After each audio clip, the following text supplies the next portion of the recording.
Okay, Laura, from the top. When your 9-year-old is an unexpected tuber prodigy, and now you want to support her cheek-puffing talent, be a step ahead with Barclays Premier. With personalised financial planning and a dedicated advisor. Barclays, backing your future. Eligibility criteria apply. Investment products and services are provided by Barclays Bank PLC and its subsidiaries. Capital at risk. The Ford Puma and the all-electric Ford Puma Gen-E. Stylish, bold, and as driven as you are. And now, you could win one. Take a test drive in any Ford Puma to enter and be in with a chance of winning either the Ford Puma or all-electric Ford Puma Gen-E. Search Win a Ford Puma to book online. Ready, set, Ford.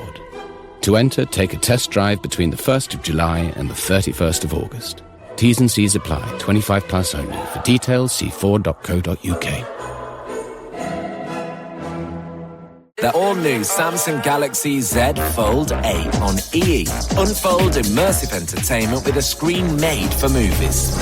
And get the edge with faster download speeds on 5G Plus on the UK's best network. Save £22 a month and save even more when you trade in. Offer ends 27th of August 2026. Saving on minimum 24-month 125GB Essentials plan. Eligibility, credit check and terms apply. Credit by EE Limited. 73% 5G Plus coverage. Verify at ee.criticare/claims. Chase is the digital bank that gives you 2% cash back on everyday transport. Like on the bus into town? Yep. What about a train to the countryside? Of course. And with all that cash back, you could turn it into... tickets for a show? That's right. Enjoy 2% cash back on debit or credit card spending on groceries, restaurants, everyday transport and fuel. Search Chase Bank. 18 plus UK residents. Chase current and saver accounts required. Maximum £20 per month. Eligibility, qualification, exceptions and T's and C's apply.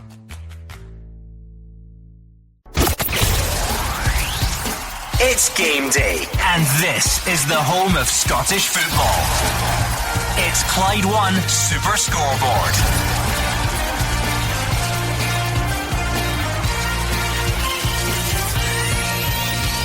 Good afternoon and welcome to Clyde One Super Scoreboard as the League Cup takes centre stage early on in the new season. Celtic are at Dundee United later, with Aberdeen against Dundee perhaps the pick of the Saturday 3 o'clock kickoffs.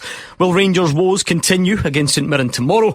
They're back in action alongside the other European representatives from midweek, and Scotland are closing in on a new manager. I'm Gordon Duncan, and joining me, exclusive news for you. It's none of these three: Gordon Dalziel, Cammy Bell and Roger Hannah. And quite a week ahead of us starting today. Premier Sports Cup, Celtic at 5:45 at Tannadice. We've got Aberdeen, Dundee and Dunfermline and Ross County. Some of our European participants all playing tomorrow: Rangers, Hearts, Hibs, Motherwell. 5 teams in Europe through the week. And of course, the SFA closing in on Sebastian Pocognoli as the next Scotland manager.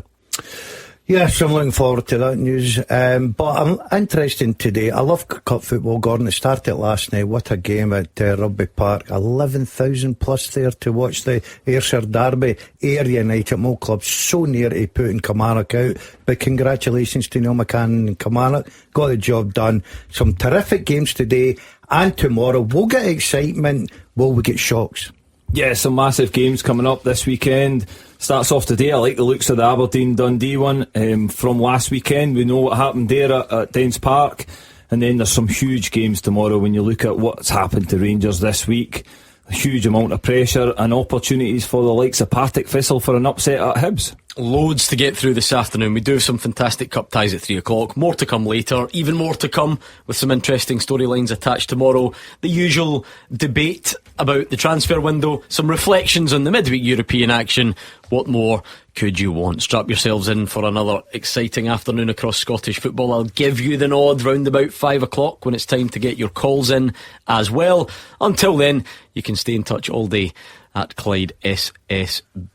And honestly, Roger Hannah, just when you think you've got enough, we've got the small matter of a potential new Scotland manager as well. Yeah, a story broken by my colleagues Robert Thompson and Robert Grieve in the Scottish Sun online at lunchtime. Sebastian Pocognoli, former Belgian international defender, he played in the Premier League when he was a player.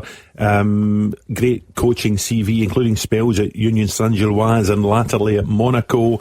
Understanding is the SFA have been in talks with him and hope to have him in for these 4 Nations League games next month.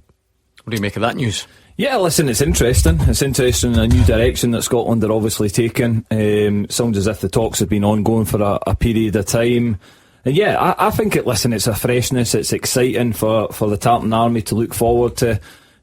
Hopefully they can get the thing signed up before these internationalists come in. And yeah, it's a total change in direction for me. It's interesting, Gordon, because again, there's that usual caveat: nobody knows if it turns out to be a success, so you can't call it right now.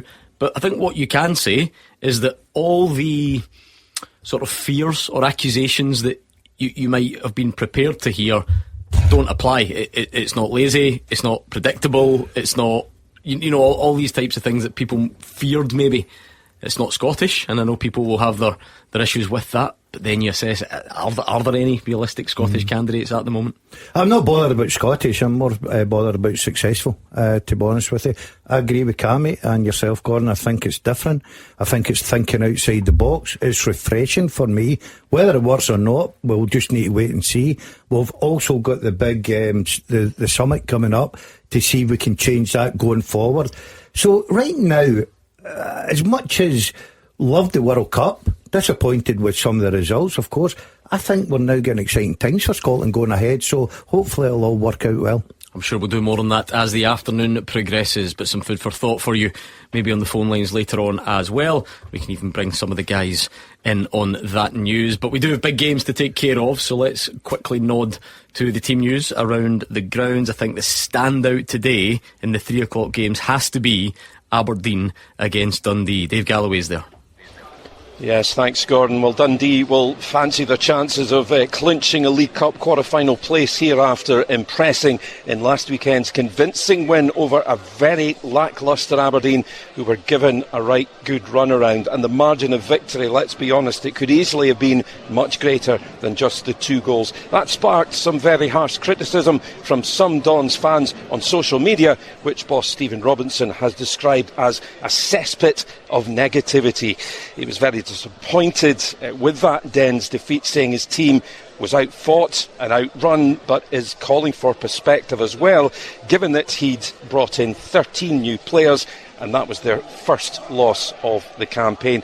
Plenty of reasons to be cheerful for opposite number Stephen Presley, though, who has made several summer changes to his squad. They'll be very keen to build on that victory over this afternoon's hosts when they played so well, albeit the Dons were dreadful.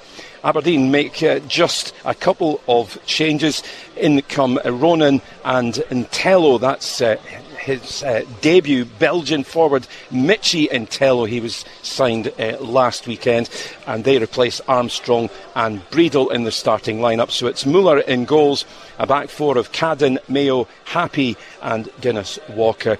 Midfield, Ronan, Aremu and Yogan, with Nisbets up top, supported by Olasanya and Intello. The subs for Aberdeen this afternoon: Suman, Mulua, Breedle, Smith, Armstrong, Malloy, Milne, Marshall and Fasanya.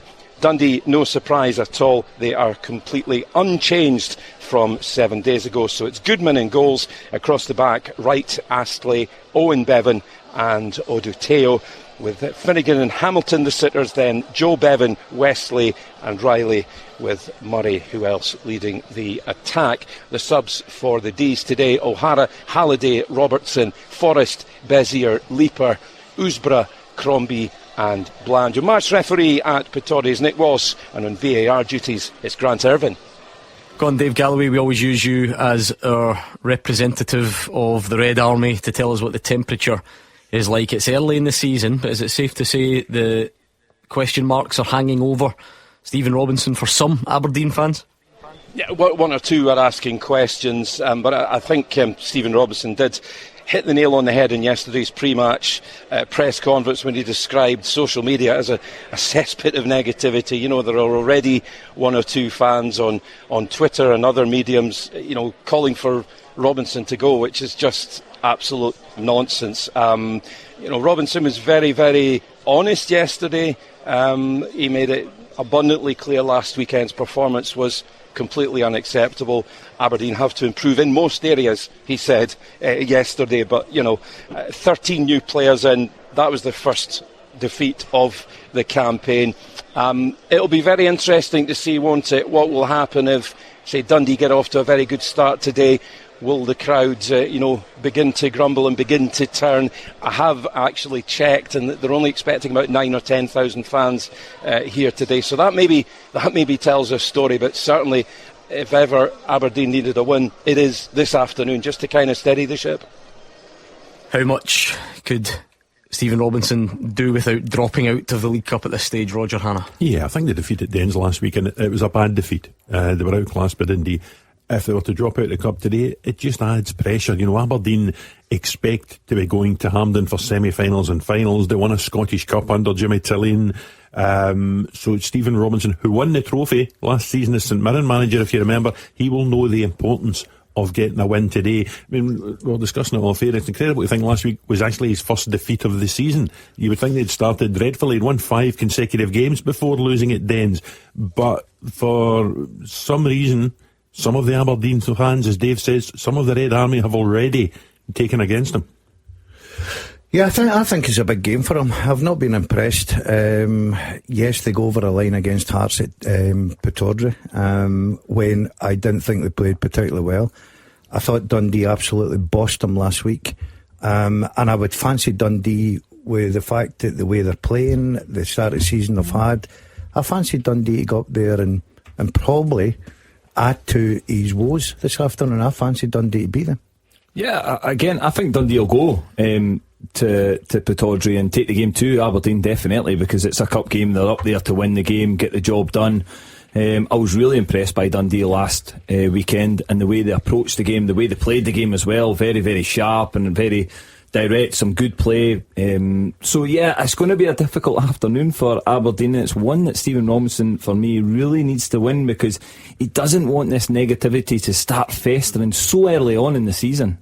Already though, Roger, you can almost see the line drawn between some Aberdeen fans where Stephen Robinson's talking about where the club has been. They don't consistently finish in the top 6. No. So naturally, that's the first aim, to finish in the top half of the table, build from there. But also lots of Aberdeen fans don't want to hear that. They want an acknowledgement that they're the 3rd, 4th, argue amongst yourselves, biggest club in the country, and they immediately want to aim a bit higher than that. Yeah, but they were awful under Jimmy Tillian, and it doesn't matter whether it's Stephen Robinson or who the manager is.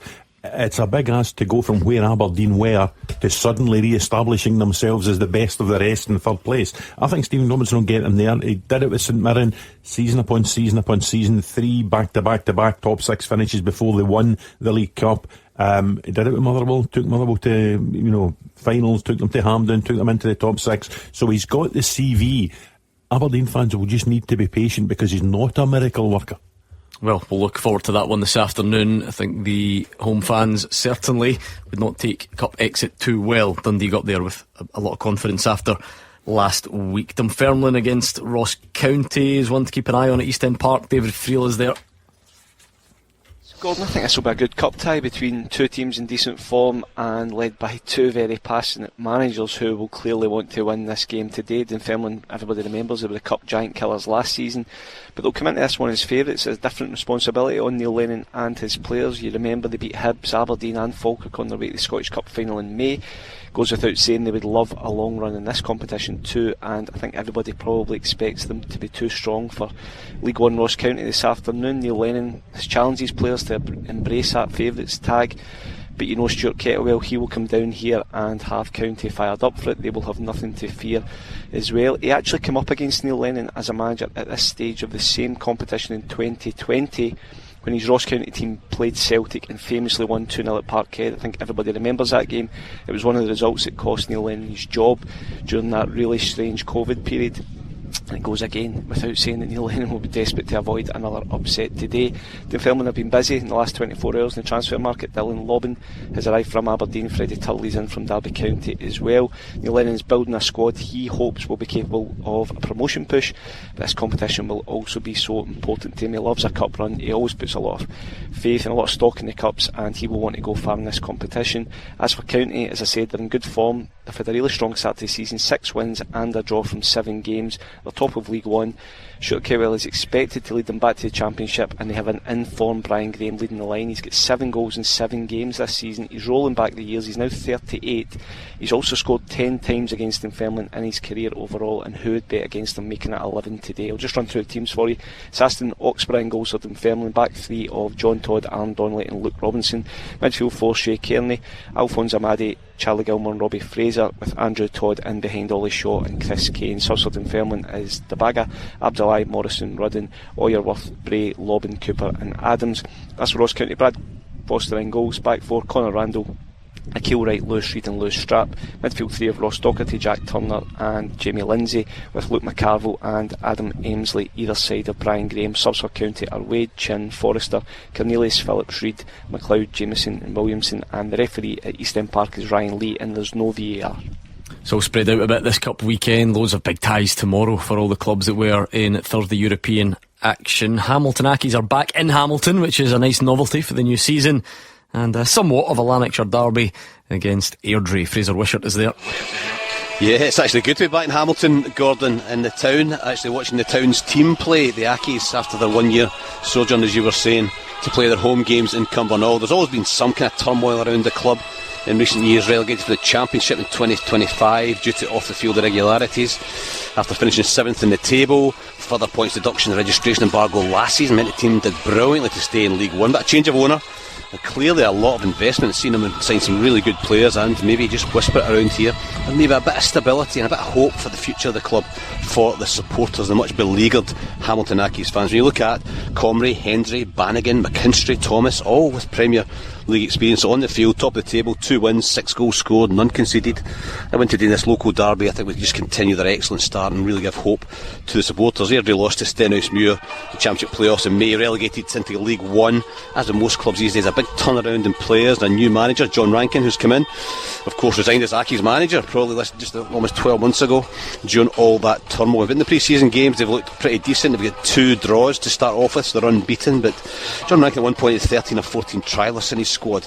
But like Accies began to put together a decent squad on a shoestring budget. Like Declan Gallagher's now player assistant manager, Adam Devine, Cole McKinnon have come in from Rangers as well. So I think this game is making of a really good match. I expect both to be in mix at the top end of the table, and you add into the mix the local derby, the fans will be at each other as well, they'll be vocal. So I'm really looking forward to this one and hoping I'm going to get a few goals. One change for Hamilton Accies. Stuart Bannigan drops to the bench, and it's an attacking change because Andy Ryan comes in to the centre forward position. They go 4-3-3. Dean Linus is in goals, Aaron Comrie, Kai Smutek, Stephen Hendry and Tony Gallagher at the back, Kel McDonald, Cameron Blues and Cian Newbury in midfield, with Stuart McKinstry, Andy Ryan and Dom Thomas as the 3 forwards. Michael Mark, Stephen Bradley, Aaron Eadie, Gregor Crookston, Fergus Owen, Stuart Bannigan, Dom Shields, Marcus Simon, that well-known player trialist, are on the bench for Accies. For Airdrie, they've made 2 changes. Mahon and Gibson come in, and out go Bridge and Depot and Mebude.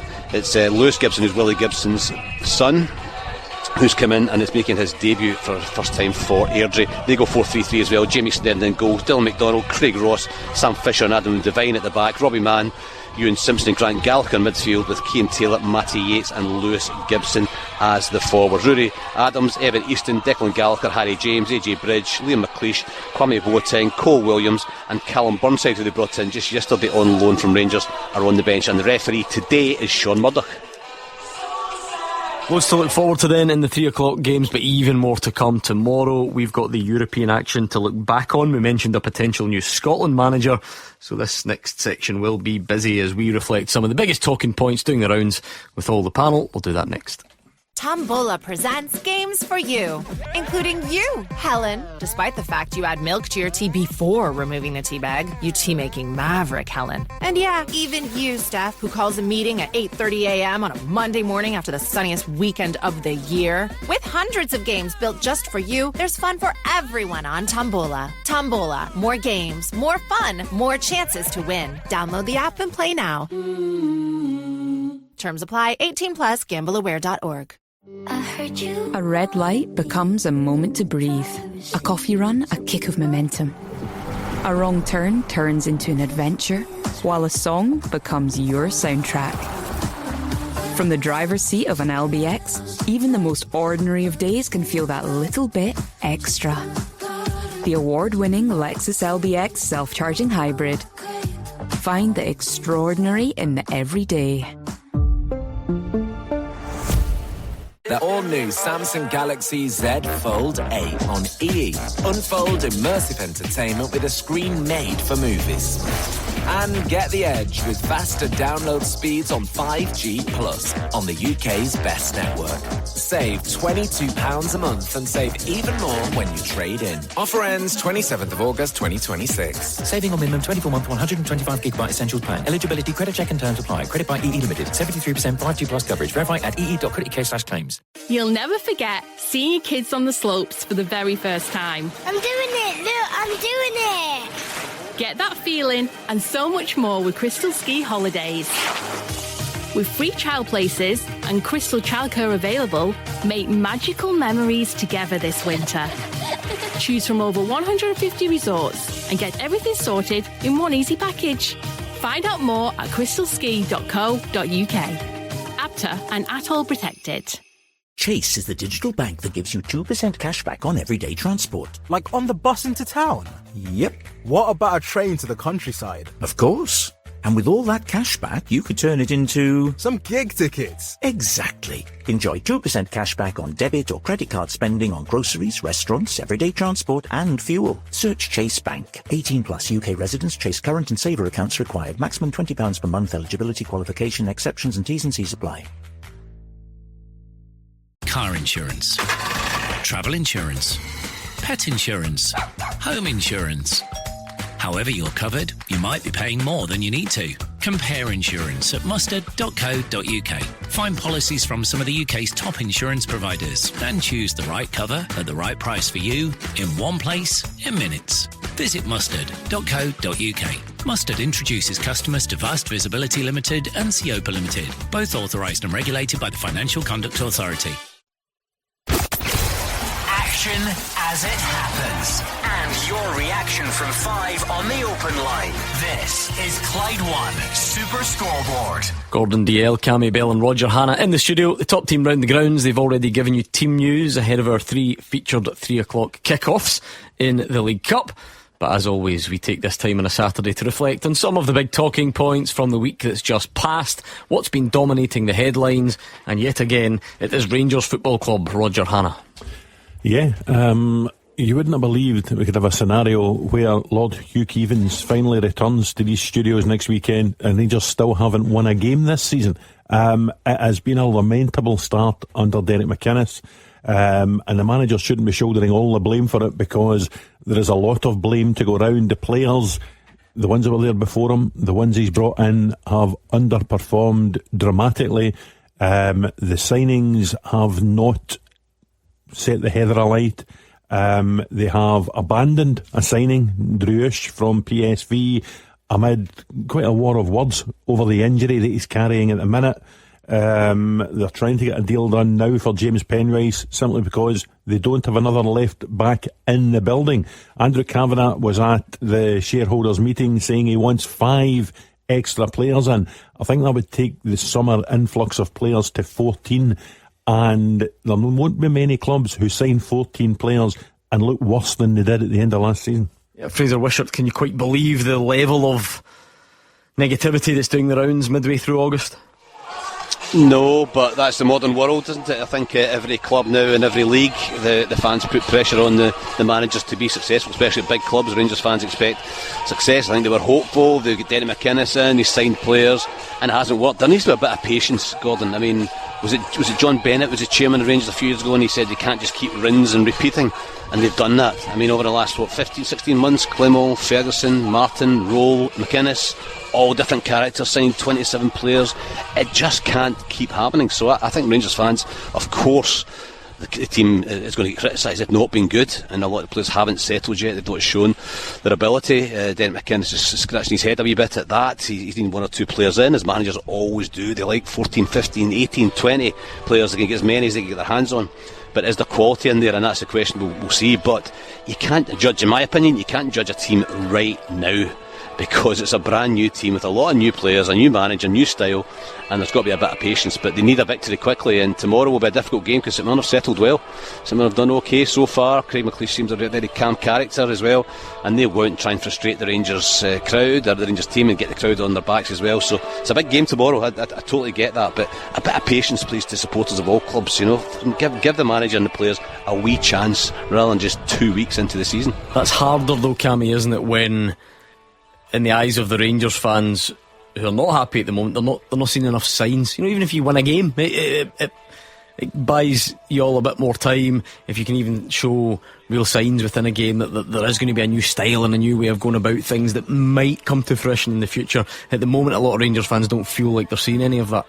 Yeah, listen, I get what Fraser's saying, that yes, you need to be patient, but Rangers fans, when you go to Rangers and Celtic, there is no patience there. They demand results straight away. I said it when the season started. It's all about getting results for Rangers as they move on, as they will get better, and they will get better this season, but almost you could be out of the league by the end of September if things don't go their way. If they don't win games of football, which they've not done, they're already 5 points behind Celtic. Celtic look as if they're in confident mood. They've made good signings. Their signings have hit the ground running. Rangers haven't. So there's a lot of elements why there's so much frustration. I've always said, when you move into Rangers as a manager, you've got to win games as you progress. You've got to find a way to win, and they've not been doing that. So listen, it's not all on the manager, absolutely not. It's on the players as well. They've not turned up. They've not gave the manager what he was expecting from your likes of Lauren Shankland and Cammy Devlin. I'm not just pointing the finger at any player. As a collective, they've not been good enough, and again, it's unacceptable for Rangers to go on this run of form. They're out of the Europa League. They're now in the Conference League. They've drew one game out of two in the league, and they find themselves 5 points behind Celtic. That's the main things that Rangers fans will hold on to. Because the schedule gives you an extra challenge, Gordon, when you're a new manager coming into a club like Rangers in the summer, because there are tangible failures there if you don't get it right. You're out of the Europa League. That can't be clawed back. If tomorrow goes wrong, they're out of the League Cup. It can't be clawed back. So the fact that it's early and that it might get better, it can't in those competitions. So that's why the intensity probably does get ramped up at the start of a season, even though it's early. 100%. I hear what Fraser's saying. I'd love if Rangers get put out of the cup tomorrow, to Fraser put a mic in his hand and tell the Rangers fans just to be patient. He probably got a big round of applause for his common sense. I totally agree. Every club's the same. It's the start of the season, but it's the size of the club. Yep. It's where the club's been, Gordon. You look down there, mate, Motherwell for instance, they changed their manager, they've changed half their squad, some of their big hitters aren't playing. They're playing brilliant football, but the fact is Rangers aren't playing brilliant football. You look at them and say, right, they brought in 9 players, they brought in a new manager, the recruitment people are now questioning, they're now questioning the manager. You look at some of the decisions that, and at the end of the day, Derek's a Rangers manager and he's been a very, very good manager and is a very good manager, but pundits all over this country are questioning some of his substitutions, his formations, everything about it, personnel. So right away he's under a bit of pressure, and Derek will know that because we keep hearing it. He's a Rangers man and he gets the club.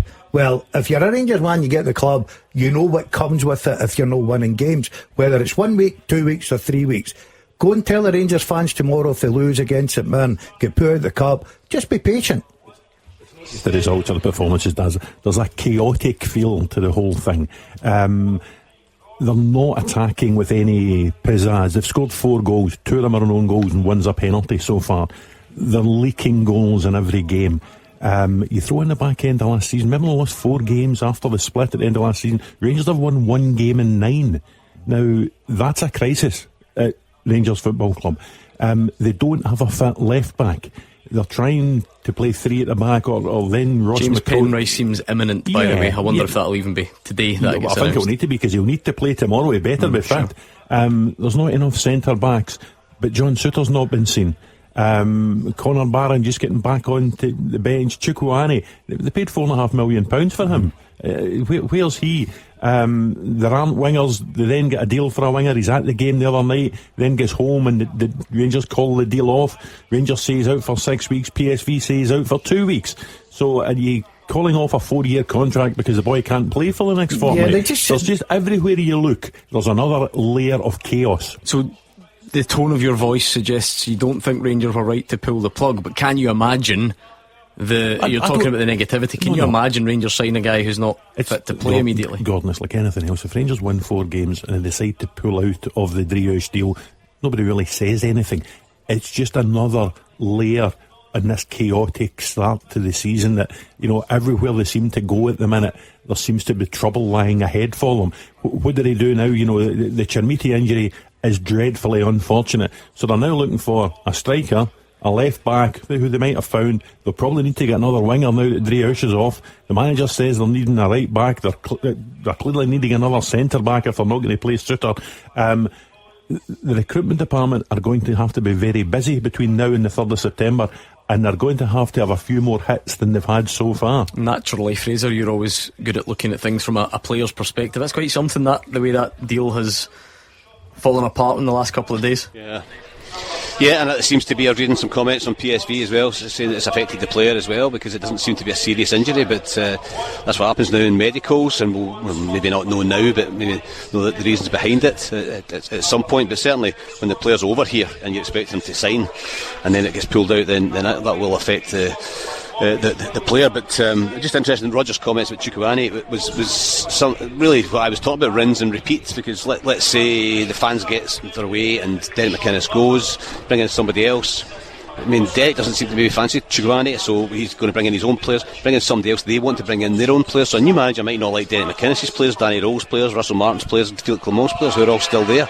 So there's got to be some sort of continuity and some sort of, okay, we're going to give this a go, and if you don't get a winger in, then let's get better out of the ones you've got as well from a coach's perspective. So it does take a wee bit of time sometimes, and I know I'm howling at the moon to think about here at supporters, because they want success, and Rangers fans have been through the mill for so many years, but there needs to be something from above to say, listen, no, we're going to stick with this and see how it goes, because you can't just keep rinsing and repeating, is that great phrase as well, so it's a tough time.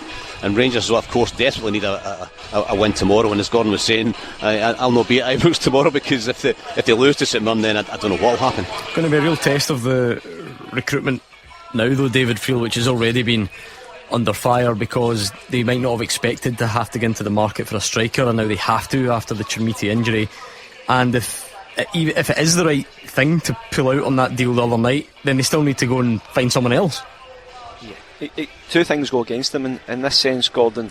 Rangers have only got 2 weeks to do this business, and selling clubs will know they're desperate, essentially, because Yusuf Chermiti is out for the season, we think, and as you say, they were about to sign Driehuis, and that has now gone, so they may have to pay a premium. Does Andrew Kavanagh dig in again and do that? Do they go for loan deals, which again isn't ideal, but yeah, it's not an ideal situation. I mean, before this, Derek McInnes was looking at other areas to fill, and he's now got some emergency positions to fill, so yeah, there's a lot of work to get done in the next 2 weeks, and I don't think it'll be easy. James Penrice does look imminent. Roger, is that a sensible one? Again, maybe we're asking a lot. I'm not sure any fan of any club gets overly excited about a backup left back. That kind of is what it is, but what do you make of that one? Well, I mean, regardless of the injury to Tor Romans, they needed a left back as cover for Tor Romans. It's now been escalated because he's going to miss, I think, 6 or 8 weeks with this muscle injury. So Penrice is available. He knows the league, and it's a sort of sensible stop-gap measure for Rangers. And listen, it's up to the boy. If the boy comes in and performs well, he'll maybe give Tor Romans a fight for the jersey. Yeah, again, James Penrice is a player that I played with Partick Thistle when he was a young kid. He's got a good head on his shoulders. Obviously he's went and progressed his career. He had an excellent time when he went to Hearts, and then he's moved abroad to Greece, and he's done well over there. So it makes sense, as Roger says. He understands the league, he's available. It's not going to cost the earth for Rangers to get him in, and they're desperate. They need a left back at this moment in time. I think he'll do okay at the club. Listen, hopefully he excels and does really well. And it's a positive signing for Rangers, because there have been too many negatives so far. Again, too many players have turned up at Rangers and not shown up in games. I do agree. I think the recruitment has been questioned by the Rangers supporters, and rightly so. They brought in 9 players, and they're obviously going to add to that. No problem with that, because every manager wants better players. He wants competition for every place in the team. Right now they're struggling in a few places. Look, there's a lot of work to be done there. It's massive for them tomorrow. We said that last week. I think it was Cammy, and I'm pointing to Cammy saying it was a must-win game. And I think Cammy will say that this week again. I'm not. I'm just saying that it's important that Rangers go and make sure they're in the League Cup draw. What was your quote actually this time last week? It's tomorrow, talking about Hibs game, is what I call a big game. A big game, for yeah. Rangers. And what I'll say is tomorrow for Rangers, and Derek McCann says, I've got to add to that a bigger game. Really big game. Listen, it is a must-win game, because if they don't win the game, they're out of the League Cup. So it's simple as that. There's one trophy that's already put away for Rangers. They're already give themselves a distance to chase Celtic, and again the other teams that are ahead of them. So it's not a good position. If they lose the game tomorrow, they're out of the League Cup. And then they're also chasing teams in the league. They've now dropped into the Conference League for European football. So it would be a disastrous start. Since the transfer window is open, what always happens when we do this section of the show, it becomes a kind of transfer roundup, if you like, and we've been mixed in a bit there with Rangers recruitment and amongst everything else that's going on. I'll just quickly get your thoughts before we move on Arne Engels. Roger Hanna again talking about imminent. Is that going to be announced maybe today or in the next couple of days? Listen, I actually thought it might have been announced already. He's heading to West Ham, £22 million plus add-ons. He didn't go to Forest in January. Celtic held on to him. They were pleased they did, because they went and won the double, and he played a part in that. But he's got his move down south. He will have seriously enhanced his income, and good luck to him. I think West Ham are the shortest priced favourites in history to win the English Championship. I would imagine he'll have a season there and then he'll be playing in the Premier League. Any concerns about the timing? Martin O'Neill said yesterday he would have preferred, and he was very open about it, Martin O'Neill. He said he would have preferred that it was after the Champions League playoffs. But essentially, Arne Engels has taken one look at Alistair Johnson getting injured and doing himself out of a transfer window move, that it speeded things up for him. Yes, Chris, I think it spooked Arne Engels a little bit, because I think, everyone thought Engels would go just before the window closed. Everyone thought Alistair Johnson would go just before the window closed, and now Johnson, because of that latest hamstring injury, won't be going anywhere and won't be available to Martin O'Neill for a period of time. So it can be a strange career. Just ask Jota, just ask Yusuf Chermiti. So Engels, I think, wanted to strike while the iron was hot and join the irons. Fraser, again, from the player's perspective, maybe easy to understand when you've got obvious examples in front of you. As Roger alluded to, Yusuf Chermiti and Alistair Johnson were both perhaps on for big moves. Two very different types of injury, but either way the moves won't happen. So is it fair to see why Arne Engels has maybe wanted to bring forward the time frame here? Absolutely. I mean, football is one of these strange businesses where there is a transfer fee on you if you move from one job to another. It's not for me or Roger or anybody else. And your current employer, your club, gets to choose when you move and who you move to. So sometimes it can be a bit frustrating. But certainly I think I've been fair to Arne Engels. They know he's going to go anyway, and I know Martin was saying wait till after the Champions League qualifiers, but at West Ham are maybe saying no, we've got a first league game today, we want him in right now, or else we're going elsewhere. So I think it's a good move all round. I mean, he's been a good player, Engels, maybe not quite set the hell on fire the way that people hoped at the start, but he had a good finish to last season, and I think 22 million is a good return for Celtic, and it's a good move, as Roger said, for the lad himself, because they'll get promotion and he'll quadruple, maybe 5 times, 6 times his wages when they get to the Premiership. So I think it's worked out quite well for all concerned. Is that pretty good business, David Friel, when you look at the amount that was paid for him, the amount that will then be brought in? You then add that to what Celtic have brought in this season. Although they've spent big, actual net spend is not going to end up massive by the end of this window. Yeah, in a financial sense it's great business. Gordon have doubled their money, they have got 2 good years out of Arne Engels. I think they've shown again to any other prospective signings that it's a great platform to go do your stuff and then get a big move. I don't think it's a good deal in terms of the timing. I know Martin O'Neill spoke about the Alistair Johnson effect, etc. Yesterday, but Celtic are so short in that midfield area. Now, I was completely shocked this morning when I read that Alex Oxlade-Chamberlain is actually suspended for both games against Lasclins as well. This dates back to his Besiktas days when he got a red card. So Celtic have also lost him, so it leaves Celtic really with Mika Bauer, Callum McGregor and Rio Hatate, who has been frozen out for weeks in that central midfield area for 2 of the biggest games of the season. So I don't know if Celtic are going to be able to get someone else in before Tuesday's deadline, but I think it's imperative that they do, because I just think with the loss of Arnie Engels, with Oxlade-Chamberlain being suspended, they're really, really light in there now. Delicate balance, this stuff, Gordon, because Celtic fans generally have cheered up a bit with the transfer business. They're impressed with Casper Hu, Camilo Duran, Mika Bauer and Hassan have since been added to. But it is worth bearing in mind that picture David paints where the Champions League qualifier is so important. No Arne Engels, no Alistair Johnston, Kieran Tierney still the only left back really at the club, so maybe a bit more delicate than we've given it credit for in the last week or so. Yeah, it's a sort of mixed bag for me. I think the transfer business they've done so far has been absolutely brilliant. You touched on it, Gordon. You were just looking at what they brought in. They brought in nearly something like 38 million. If obviously Engels goes out the building, they're spending round about 30 million. Their business is absolutely brilliant, and on top of that, they're bringing in quality for me. The 4 players they've brought in look quality. Well, we've already seen 2 of them, and they've really hit the ground running. You're thinking, yes, they're going to be good signings. Of course they're short in there. I forgot all about Hatate, to be honest with you. He's that far out the picture. Alistair Johnston for me is a big blow. No disrespect, but if you're going to really sort of you can't guarantee anything going through in the Champions League, but you can give yourself the best opportunity. I think Johnston is a massive miss at right back, because I'm not having a go. Donovan and Ralston just aren't to me at that level. Obviously you've got Scales that maybe could get in there short-term cover for Tierney, but they need to address that, and then they need to look at the middle part. But the way they're going about their business, don't be surprised that they'll have 1 or 2 more in.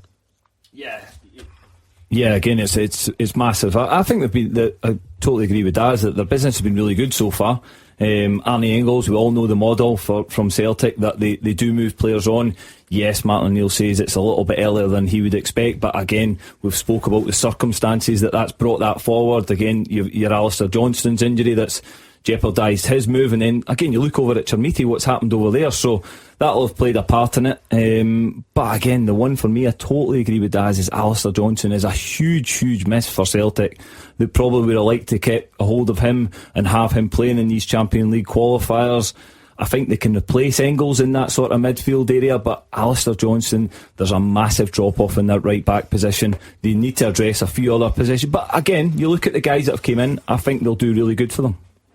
Let's leave that for now. Oh, sorry, Roger, go on. I just one wonder final. if they might fast track this move for the Torino midfielder, Jvitas Giannidis. He's the one that we're looking at as a sort of like for like replacement for Engels. I just wonder if that could be fast tracked at the start of the week. The Champions League squad has been named. We're allowed a couple of changes, I think, up until midnight the night before the first leg, so there is scope. Is he the most likely replacement? I had seen Seeger from Hajduk Split mentioned as well. Listen, if you're looking at players, you better have an A list than a B list, because all teams find out you don't always get the one that you want. But I think they want a right back in as well as a left back before the window closes. They're looking at Landon Emenalo from Chelsea as the backup to Tierney. He's got a small injury according to Martin O'Neill. He does.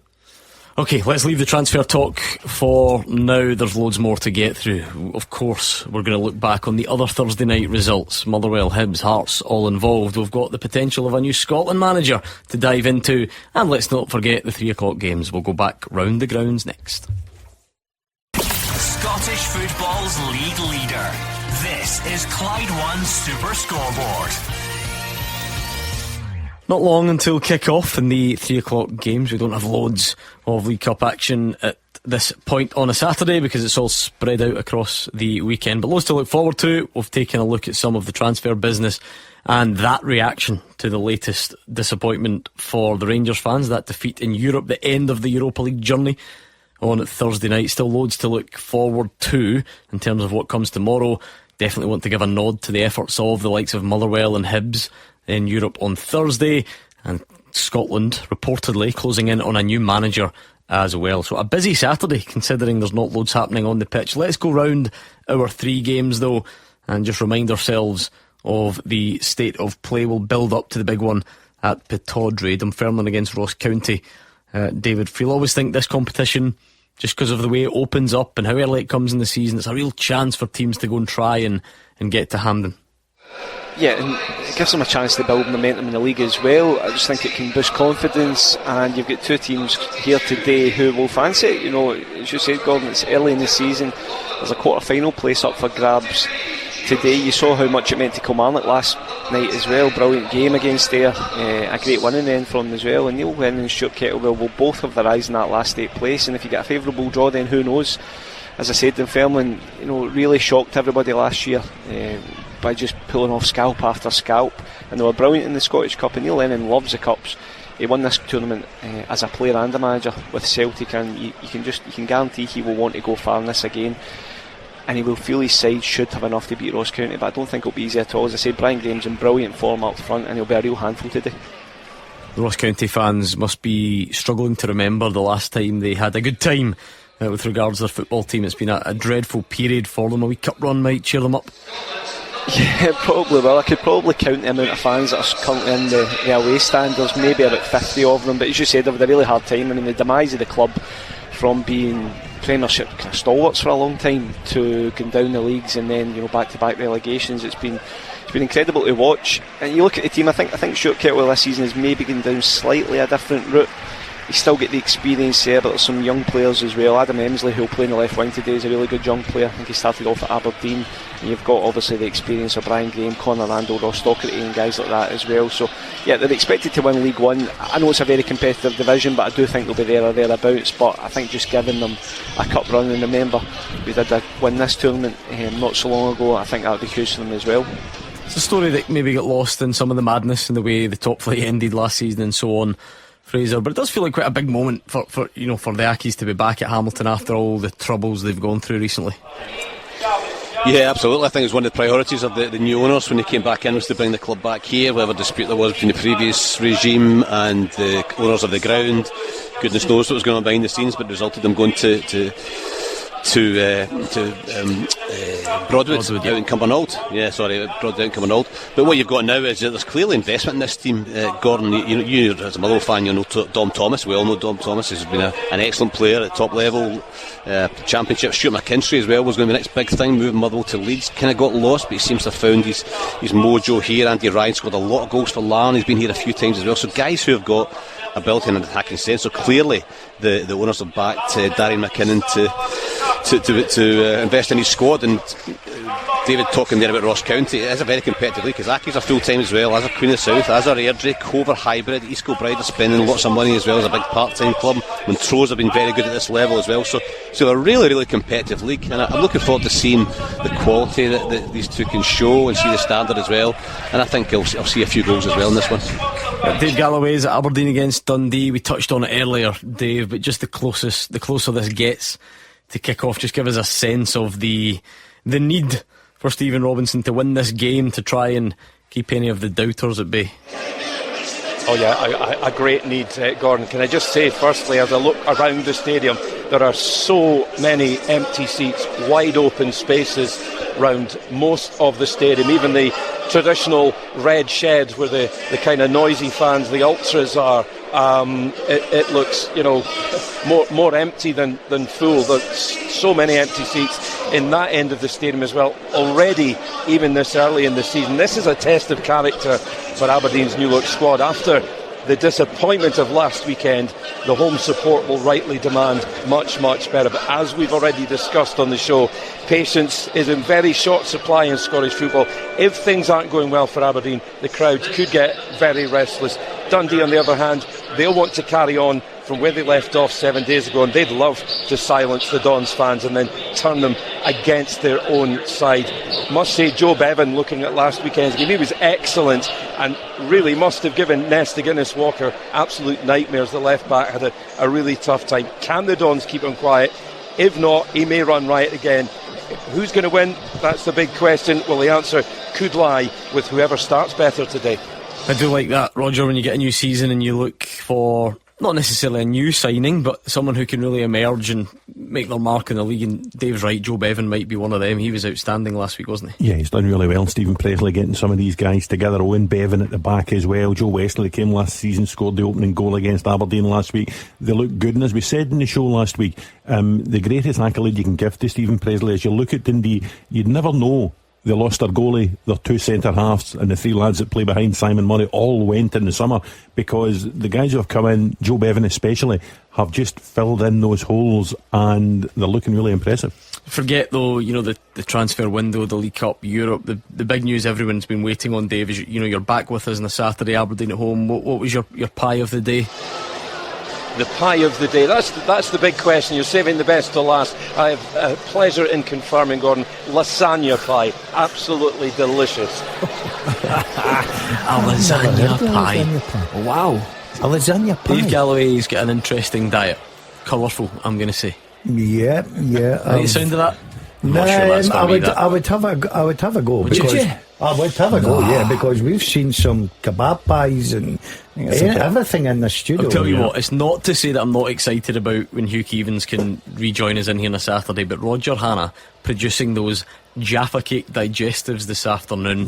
What if this is to be his last show in here on a Saturday? He's gone out in a blaze of glory with them. Exactly, they were absolutely brilliant. Yellow sticker, doesn't matter. You shouldn't. I thought when you reached for your 9th, you took it too far. No, I think you're exaggerating. About 6. You should take the yellow sticker and use it to wipe the chocolate from round your I'm mouth. keeping that for tonight for my cup of tea before I go to bed. Anyway, almost showtime in the 3 o'clock games, and we've got loads of other stuff away from the action this afternoon to keep us occupied as well. We need to talk about the new Scotland manager that is reported to be getting confirmed relatively soon.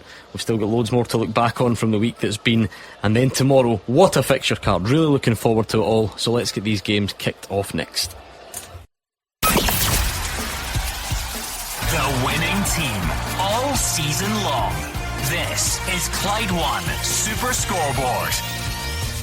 3 o'clock games in the League Cup kicking off. We'll keep an eye on anything else down the divisions you need to know. We've got an unbelievable fixture card to come tomorrow and loads of news stories doing the rounds, but for the next minute, you three are going to put your prediction powers to the test. Generally, they are absolutely hopeless. All I've got for you is 3 featured championship games. Let's see if anyone can win an ACCA this afternoon. Roger Hanna. I am going for Dunfermline to win at home to Ross County. I am going for Hamilton to win at home to Airdrie, and I am going for Aberdeen to finally do it at home to Dundee. I'm going to go Aberdeen to beat Dundee. I'm going Dunfermline to win, and I'm going to go a draw for Hamilton Airdrie. Who's going through though? I am going to say Hamilton. Is that a cup game? No. But he's going a long way. I'm going Dundee away from home up at Pittodrie. I'm going Dunfermline, and I'm going Hamilton. Clyde One Super Scoreboard Goal Flashes with Archiplan Glasgow. Planning permission and building warrant drawings for home extension, conversion or renovation. Right, our 3 o'clock games are up and running. Anything you need to know, we will keep you across it all. We've got loads of other stories to explore with the guys during these first halves, though, including a potential new Scotland manager, a former Belgian international, not a Scottish name, interestingly enough, but we'll get to that. We've got loads to look back on as well, and really looking forward to completing this cup fixture card. Your team came so close last night, Roger Hanna, but it's the big team in Ayrshire that are through.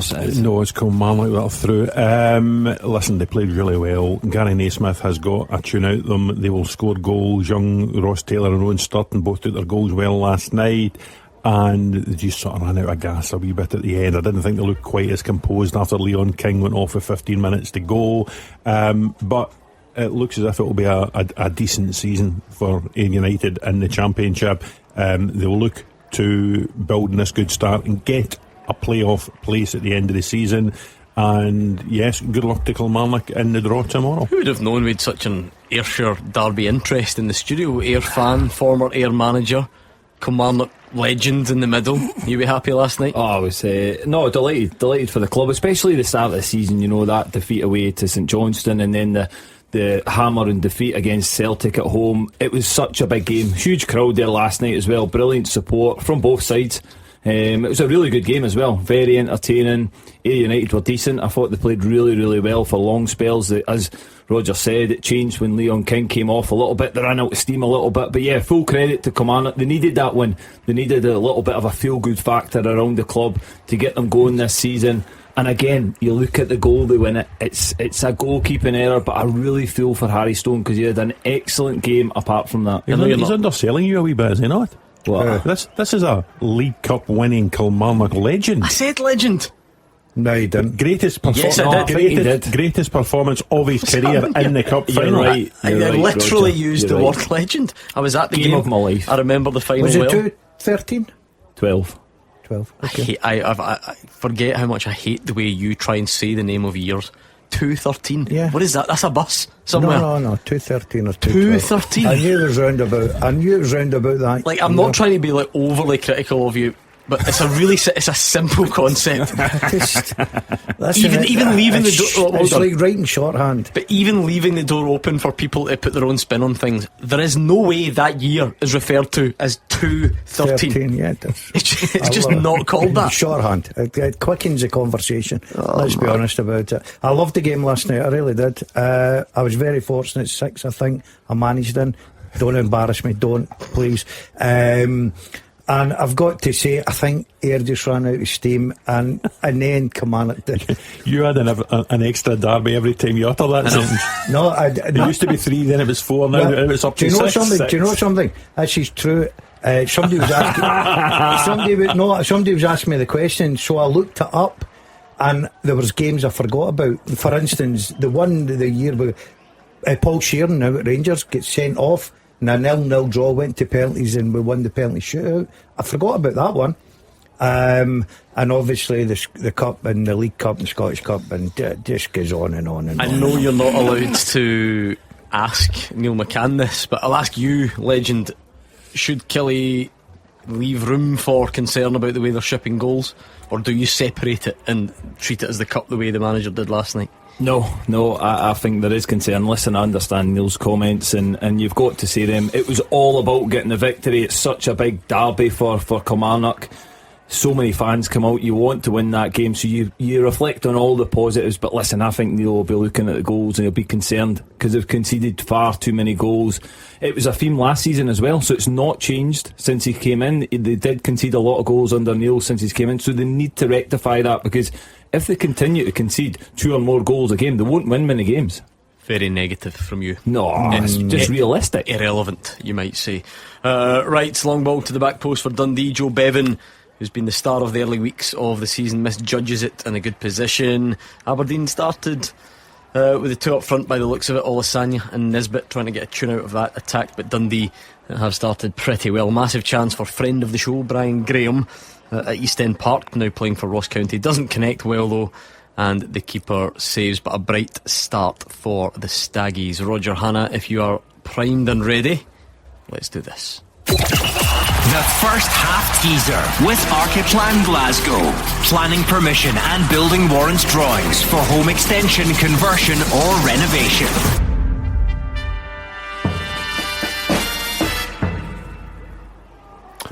I like this a lot, Gordon. This will get people thinking.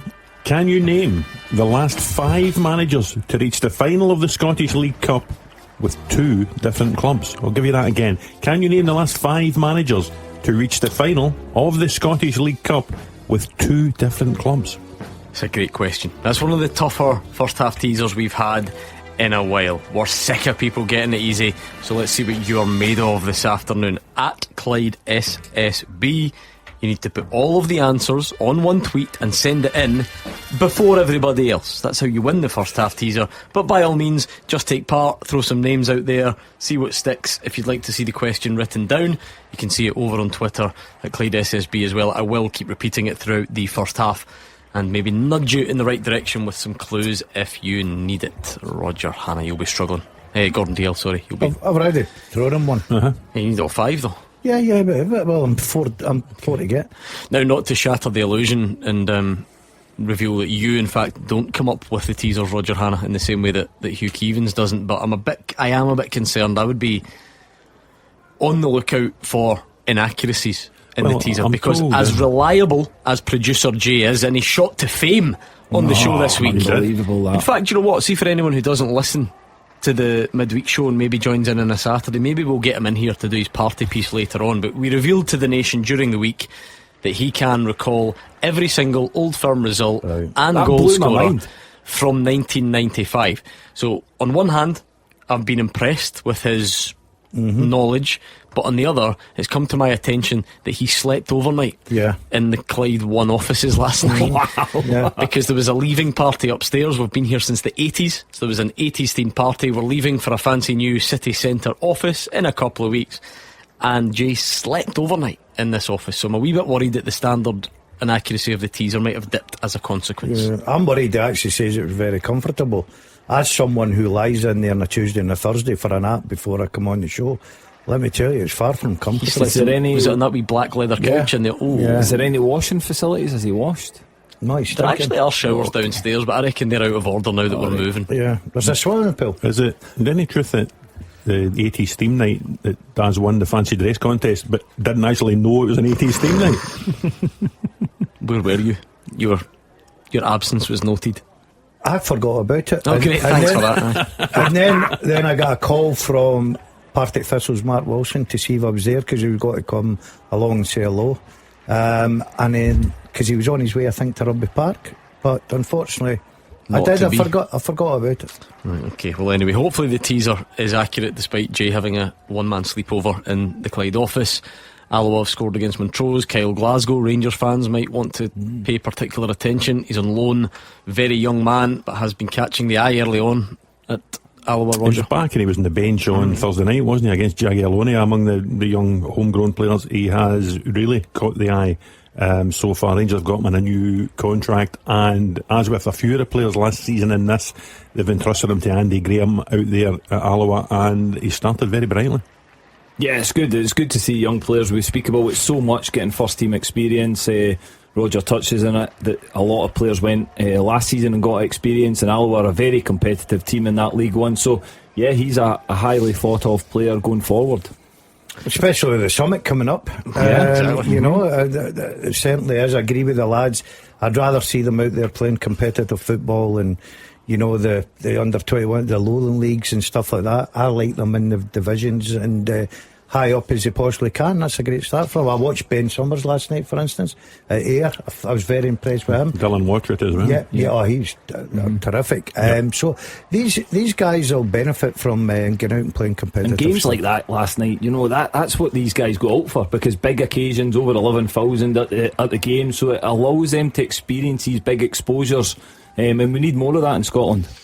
Well, on the subject of a summit and a new manager and all the rest of it, we will look at the story breaking this afternoon in Roger Hannah's newspaper, and then elsewhere about the new Scotland manager. We'll definitely do that soon, but I feel like we should look back first. If we're going to draw a line under the midweek, we spent quite a lot of time talking about the Rangers result and everything that means.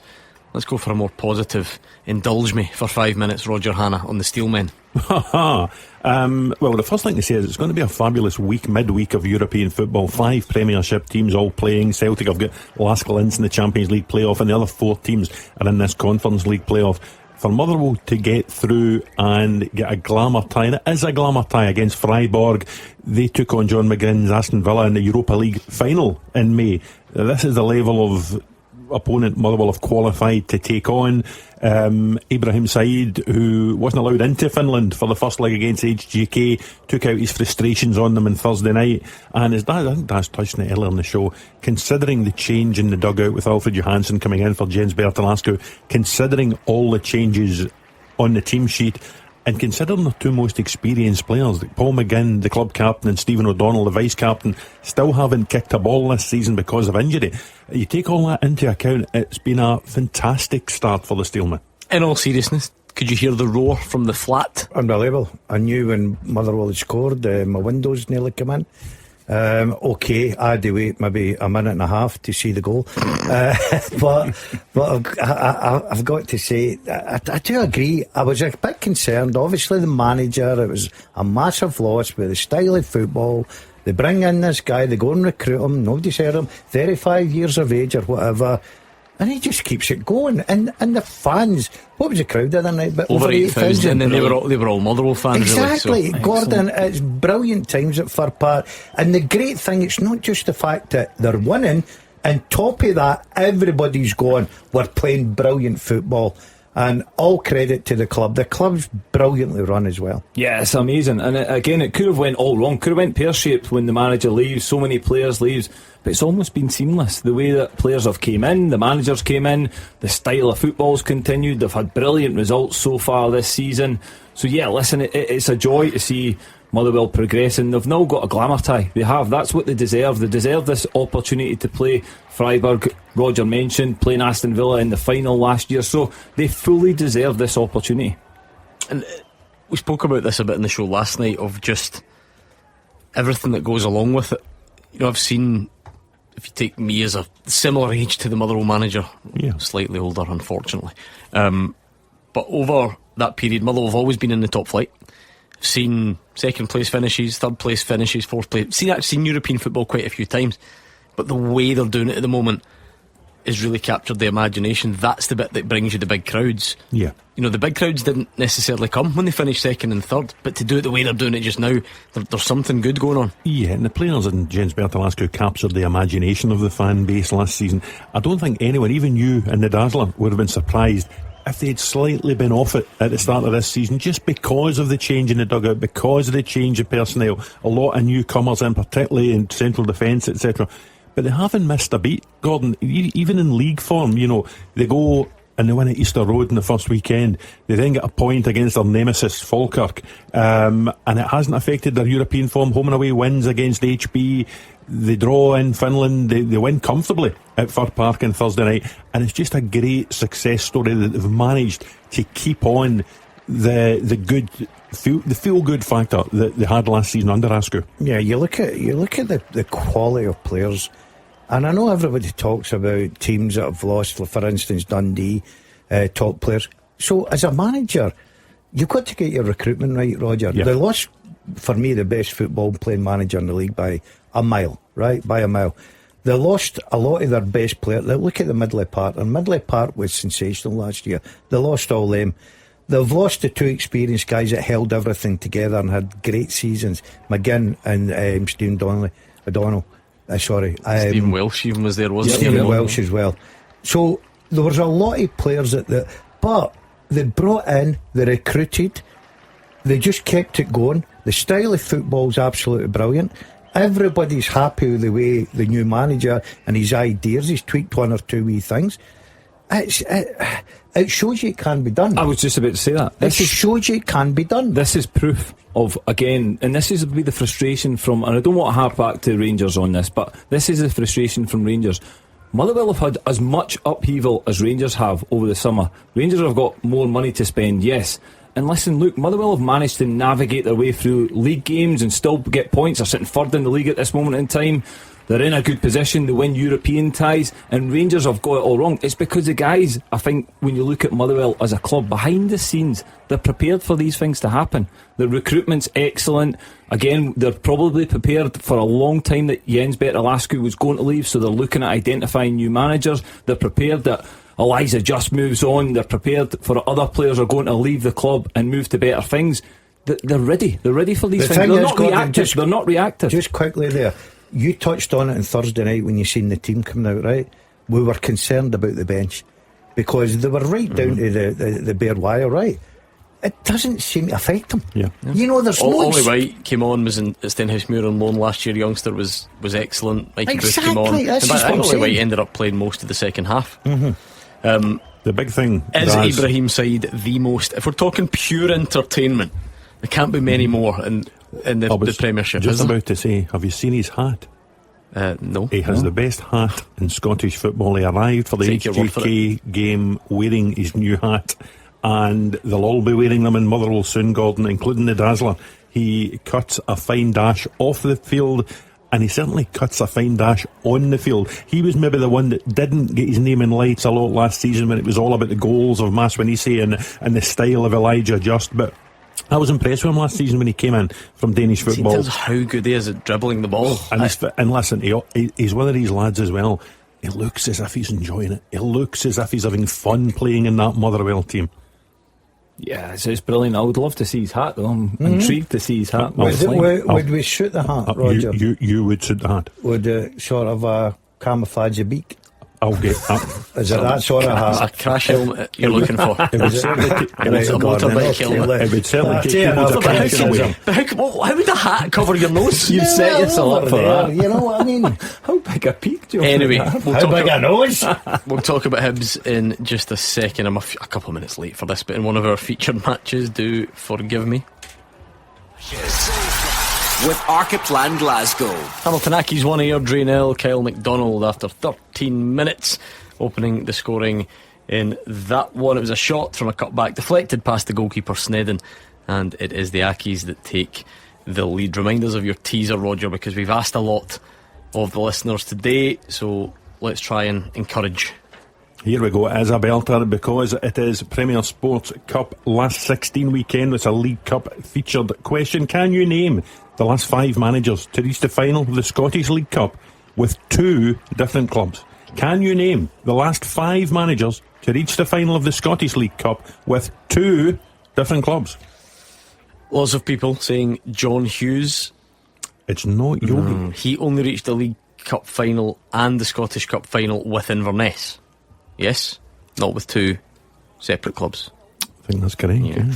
Billy McNeil reached finals with Celtic and Aberdeen, but Aberdeen was the Scottish Cup.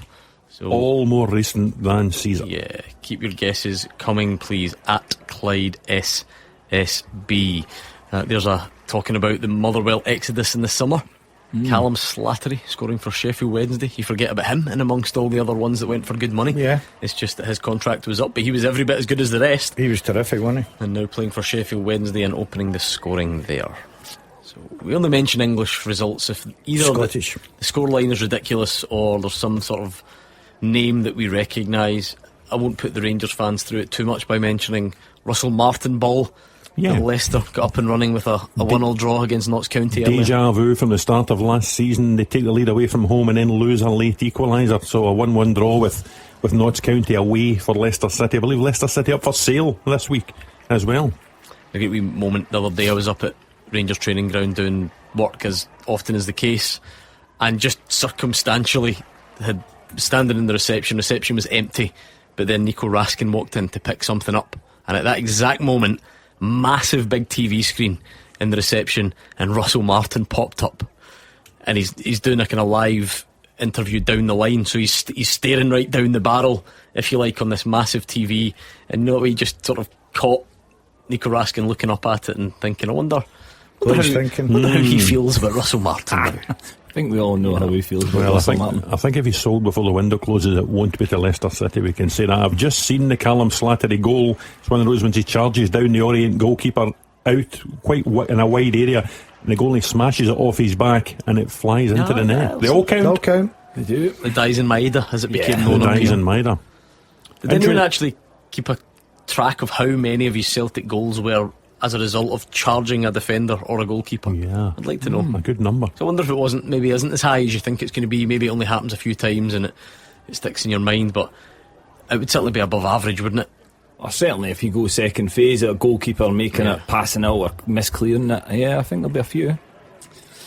Anyway, it's Celtic's new look attack that's been catching the eye. We won't be a million miles away from going up to Tannadice. We'll go there and speak to Alison McConnell a bit later on, get the team news and all that sort of stuff. Probably too early to see Mika Bauer or Hasim Hassan from the start, but we'll keep an eye out nevertheless. Interesting, Gordon, we started your conversation there about your beloved Steelmen. Well, just what a great European week it's going to be. Celtic, Rangers, Hibs, Hearts, Motherwell, talking about what games we're going to watch.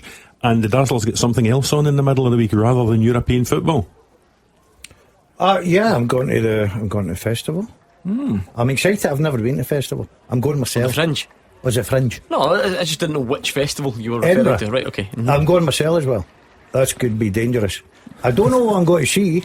So if there's any... Well, that's a good one. So we'll get people to send in their fringe recommendations. You know me, for Gordon Dalziel. I like a bit of comedy. I don't want drama, Shakespeare or anything like that. Oh, you surprise me. Right, I'm more a comedy type Is thing. there any Shakespeare on at the festival this year? There will be adaptations, I would imagine. Yeah, I'm not really So into do you that. want me to throw that out to the listeners? Yeah, fringe recommendations because for... I thought you go off the train and just ran into the nearest club and you got a bit of entertainment and then you got a hot dog and away you go to the next one.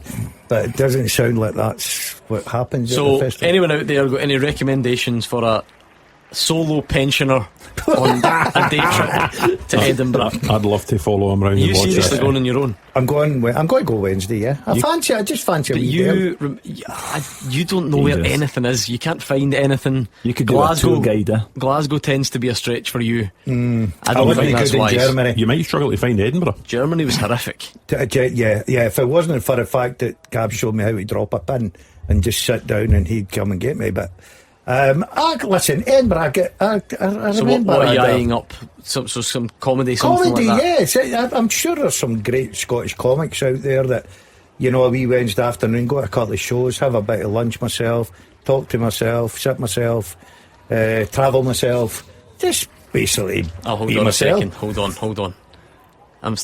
The penny's now dropped. I can't believe we indulged this. What started as pretending he was looking for recommendations is a plea for company, actually. I'm starting to think Is it also a plea for a freebie? I knew you were going to come with that. It's just I've never been, and I'm not going through my life not going to the festival. That's my bucket list. Right, there you go. Can we start collecting recommendations for Gordon Dalziel, please? If anyone sends any interesting ones, then I'll pass them on to him. My goodness. And if you are wanting to go with him, I'll meet you there. No, I'm not going to do that. I feel like I don't want to play any part. I'll meet you at Edinburgh Cross. You're about 1 o'clock. Edinburgh Cross. Yeah, I was thinking, where is that? There you are. Right, no other goals to tell you about at the moment. The home crowd have now lifted a little bit. David Fields sent one in. I'm going to just put your mic down. I don't want you to react, but the Ladyboys of Bangkok Full Moon Tour is on Wednesday, 1:40. If that's up your street. He's smiling. Mic off, no chance. I'm no daft. I don't want this to be my final show on Clyde One Super Scoreboard. The home crowd have been lifted at Pittodrie. We were telling you that from Dave Galloway. Kieran Selleck is about as close as we've got on the teaser, and that's only with 3 out of 5. So the likes of Scott Simon, Willie Waddle, too far back, Roger Hanna, on your teaser, yeah? Oh yes, definitely too far back. Right, okay, come on, we need to do more. We need to do much more on that. So fringe recommendations in for Gordon, answers on the teaser. We'll keep an eye on the goals. Cammy Bell, we did praise Motherwell to the hilt, and rightly so, but what about Hibs as well? Yeah, listen, excellent. David Gray, I listened to his interview after the game and he was delighted with his team, and he played. Listen, he mentions how big a result that is, how difficult it is to go over there, the heat they had to face. There was a lot of elements within the game. They get the clean sheet, they get the job done, and it's a massive result for the club, huge result. Difficult tie. I think it's one that, you know, people look at and think, oh, Hibs should go over there and win. Or certainly over the 2 legs get the result, but I always think them ties are really, really sticky. Hibs was the one before the game I was probably most concerned about, but they got the job done, so absolutely full credit to David Gray and his players. Yeah, I think that Neil McCann summed up last night when his comments about it's cup football. Cup football is always difficult, especially over 2 rounds, and Hibs went over there, done the job, got themselves in the next round. That's what it's all about. Just keep progressing, keep your name in that hat, and then see where it takes you. You know, you heard Dave Galloway at the top of the show talking about the patience needed by Aberdeen fans, and Fraser talking about the patience needed by Rangers fans.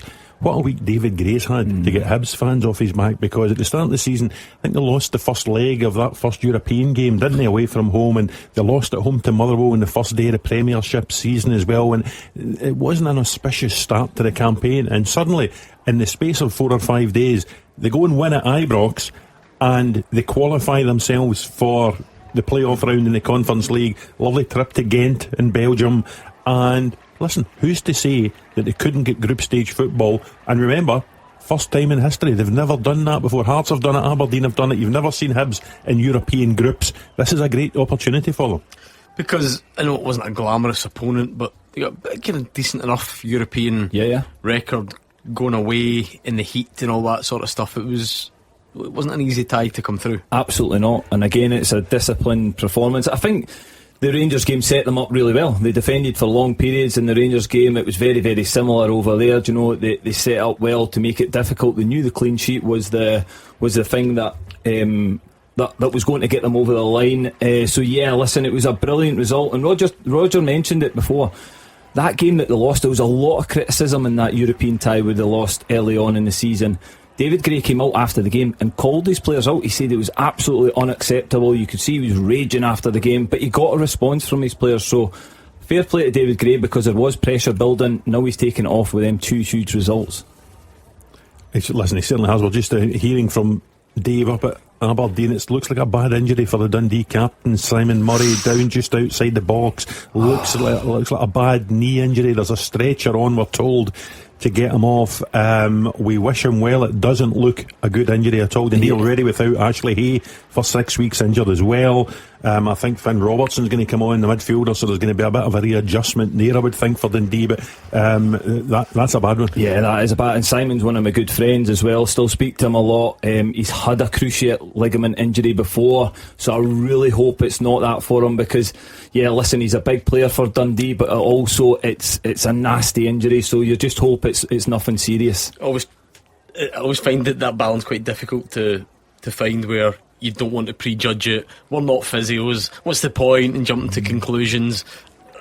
And then your eyes don't lie either, Gordon, and it doesn't look good. No, and the thing I don't like about it is he knew right away. Yeah. You know, the arm was up. He was calling for a bench or the physios to get on quickly.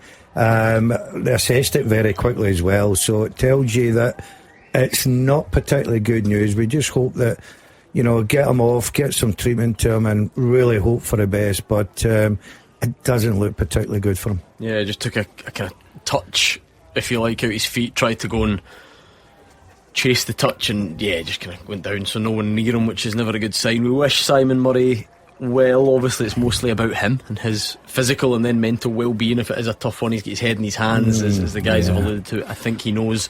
I hope it's not, because I spent I know he done it over in South Africa when he was over there, and he came back to Queen's Park when I was at Queen's Park, and I seen how hard first hand of how much Simon worked in the gym to get over that ACL injury that he had.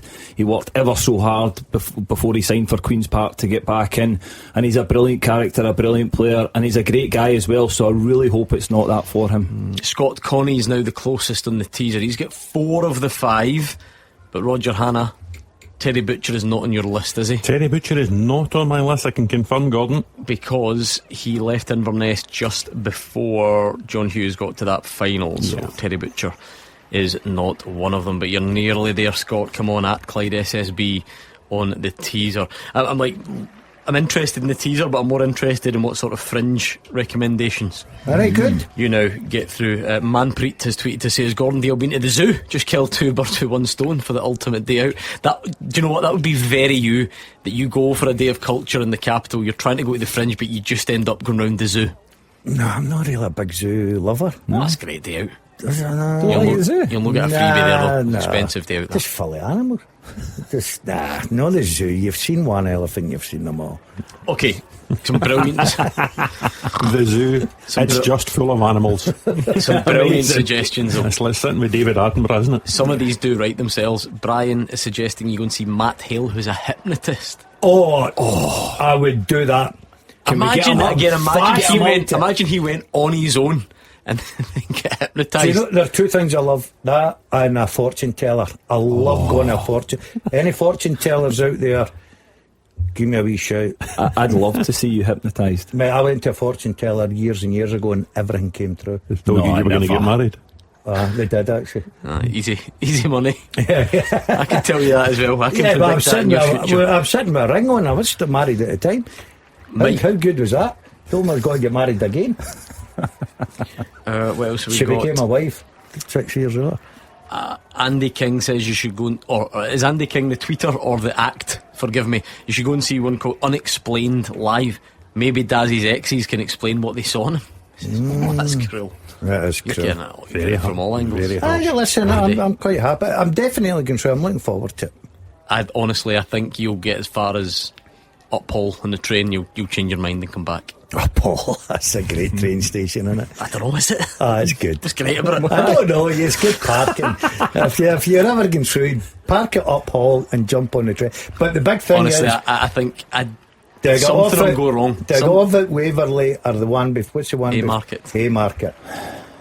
So I'm excited. No, you need to go to Waverley, does. Do you? You need to go on, yeah.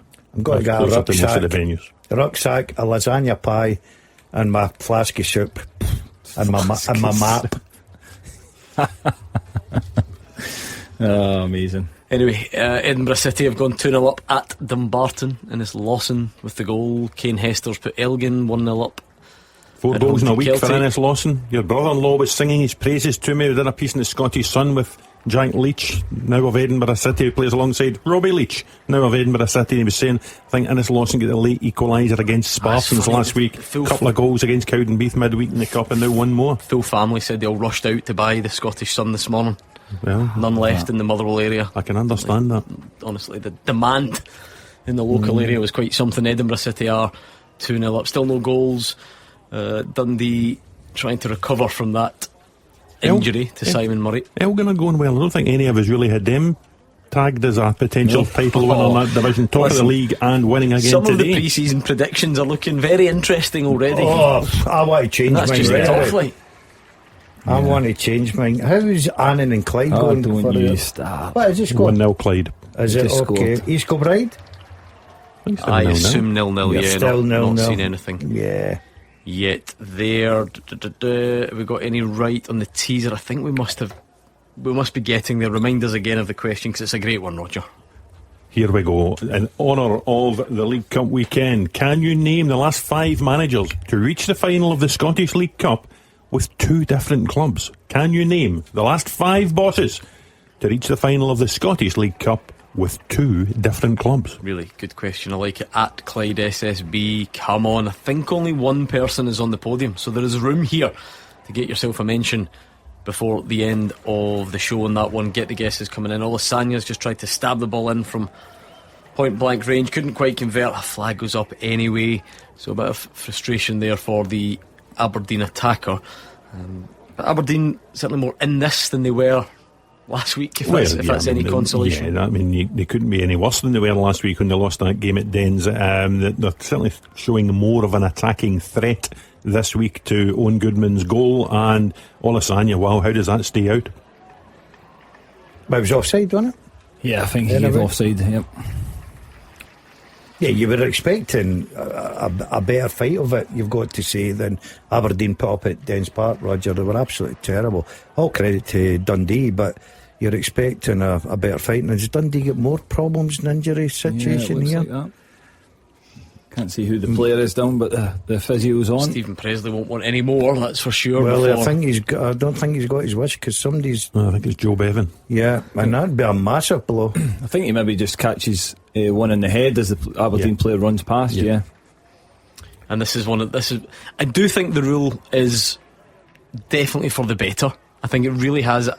Of all the tweaks they make to football that annoy you, I think the way they've speeded things up has been excellent. I think it's really worked, and I think, you know, it's good that the games end a bit earlier. You don't get the same time added on, everything just moves a bit quicker. It's one of the slight loopholes, that though, isn't it? So he'll need to go off because he's getting treatment for the head knock, and he has to wait to come back on. And he'll need to wait for a minute to come back on, because it's not a booking or anything, it's a complete accident. To be fair, if that's deemed a serious head knock, it's like, obviously you'd want him to be off for that sort of time and get checked and all that. But yeah, it's about the only time I think people will complain. So if Cammy Bell's running down the line, Roger, you smash him, and the ref decides not to book you, Cammy gets treatment, Cammy needs to go off and wait for a minute. Yeah, as a stranger. There will be, but is it worth it for the good that it brings? But should it not be if it's a foul? You can't have that every time. And the physio has to come on. No, but that's what I'm saying. It's to stop people bringing the physio on when they don't need it. Wasted time. Yeah, I know, I get it. But also, there's them times that it is a real bad foul, I know, but that's and the referee doesn't book them. I think those examples hopefully will be outweighed by the net positive, if you want. You're the man to answer this, Dazzle. You go. If you're Dave Galloway or David Friel, don't ask me to be any day too. When do you start to panic that your cup tie is going to extra time and penalties? I've been there. I have been there. I have. David Friel says don't. I've worn those shoes. Where is David Friel today? Dunfermline. I think you've got to wait till the second half. Yeah. And then just do what I done at Livingston. Pull the plug and kid on their son up your machine. I could not sit and watch any more of that Livingston Wraith Rovers game. It was horrific that day. 65 minutes, start to get a wee sweat on. You start to just cheer on anything. In fact, you're up shouting for a penalty. Does it matter? You do not want to be there for that extra. Oh, by the way, some of the chorus. Yes. Did you just see that? I didn't. The goalie, he's played a pass back to him, and he's done one of them ones where you dink it up with the outside his foot to clear it. The Aberdeen goalie. That will be clipped. I guarantee you, it was a brilliant clearance. It never quite got to the halfway line, but he has back. You know the one where you got. I can't What's remember that what it's called. Like a Rabona. A Rabona. Yes. No, the goalie. I am not. Get him off. Wait until that'll be clipped. Guarantee you. Could you imagine? It was a good clearance as well. But why? Why would the goalie? I don't know. Very casual. I'm not having that. I think I your told eyes you are 2 weeks deceiving ago, you. Muller, good goal. Very casual. Is Mitov confirmed exit? He's away, isn't he? St. Pauli, I think, in Germany. Kjartansson went as well through the week to SK Brand. So Stephen Robinson, 13 signings in the door, I think, this summer. But he's getting them out as well. Young Dylan Lobban, when he signed a new deal yesterday, but went out to Dunfermline on a season-long loan. So I think Stephen Robinson's shaping up the squad and sort of in the number that he wants. Tell you what, some of the correspondence about the Edinburgh Fringe is making me regret that question. Pozog says I'd like to see Daz chucking you-know-what at the chimps instead of the other way around. You're not really into toilet humour, are you? No, I don't like toilet humour. Do not even discuss that with me. It's disgusting. I tell you, Andy Halliday's just been in touch. Just sent a random message to say the Aberdeen goalie's just Rabona a back pass. Mate, so amazing. And it was a very good one as well. Why? At this moment, I wish they'd replayed it, but again, yeah. Anyway, right, what else have we got? No goals coming in to tell you about. We don't have loads of games, in truth. We've got the teaser up and running, asking worryingly for Gordon Dalziel Fringe recommendations. He says he's going on his own through to the capital in the midweek. I think what we'll do, because we're so close, we'll get the half times out the way, and then we'll take a proper look at this new Scotland managerial story, because it looks like Jim, so I just read Jim in front of me and it threw me. Steve Clarke's successor is about to be named, and perhaps a surprise appointment to some. So we'll do that just after the half-time breaks. But in the meantime, let's just focus on what we've got in front of us, see if we do get any goals, and particularly the big game, the all-Premiership tie at Pittodrie. Dundee very much coming out on top last weekend. They've not had it all their own way today. Yeah, no, they've not. Again, Aberdeen have had really good chances in this first half, and again, Stephen Robinson will be asking how the ball's not in the back of the net, because there's certainly been 2 or 3 glaring opportunities that they should have been ahead. But Dundee are starting to, I feel as if they've got a threat at the top end of the pitch. They're starting to slightly grow into the game.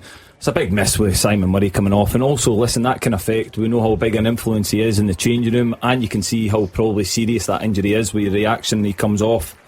But yeah, there's an opportunity for both of them second half to try and progress. You know, we spoke about Yusuf Chermiti. Roger, it doesn't matter the club, it can really alter your transfer plans. You might be Dundee, and people that make the decisions, or Stephen Presley. You've got no desire to go and sign a striker, and all of a sudden your captain and your main number 9 goes and potentially suffers a serious knee injury with a week or so to go. And at a time when Ash Hay is already out for 6 weeks, you know, he's sort of backup centre forward, if you like. Dundee, it looks to me, will need to go and get a striker, because it did look a nasty injury to Simon. We wish him well, we hope he returns very quickly, but it will cause a problem for the club. They'll need to go and get somebody. Cammy, you'll be pleased to know your Annan side are level. Annan 1, Clyde 1. Aidan Smith. And Smith the goal, 4 for 2. Stirling Albion 0. I mean, please gamble responsibly and all that, but did I see you in the office asking your new friend AI to pick your coupon selections for you this afternoon? I thought that's what you were up to. Yeah. Has it worked for you yet, that tactic? Not yet. Right. But I've got every faith in my new friend going forward, because the cooking has come on unbelievable. I've never eaten so well. Have you a few of those paprika recipes again? Oh man, The what reservation? I'm doing very well. It's changed my life. You maybe could ask AI what to watch at the Fringe. Exactly. Why are we doing it old school but saying that What we would like the Gordon audience DL watch at the participation Fringe? on this show? Or Grant Ryder. Or Co. Because it might go different. Yeah. Do you know what I mean? It might be a little bit different. But I'll come back to this Dundee Aberdeen game. Just looking at some of it coming in, it looks like a 1-goal game for me. I think 1 goal will decide this cup tie. Let's round off your teaser, Roger, in case we get any late goals at the end of the first half. The first half teaser with Archiplan Glasgow. Planning permission and building warrant drawings for home extension, conversion or renovation.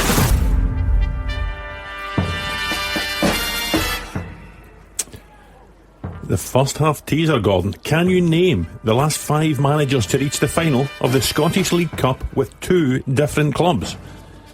Stephen Robinson, who we're watching his Aberdeen side this afternoon, did it with St Mirren and Motherwell.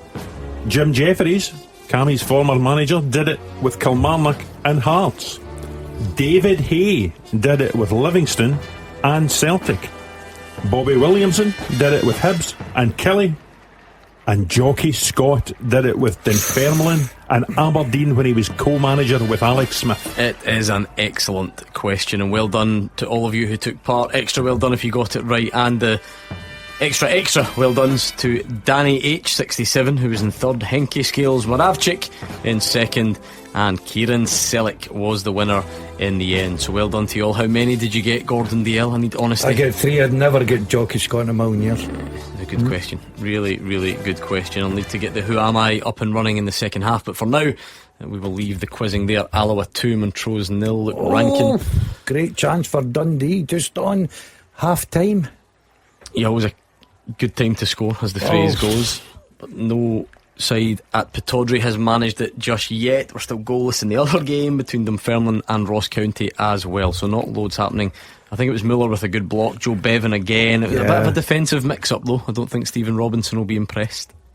Yeah, they were asking, the 2 defenders were hoping that the goalkeeper was going to come and get it, and they hesitated. There was a great opportunity, and I've got to say, if I was him after his goal last week, a terrific goal, I'd be a bit disappointed. I think he should do better with that. Yeah, it's a good save though, to be fair.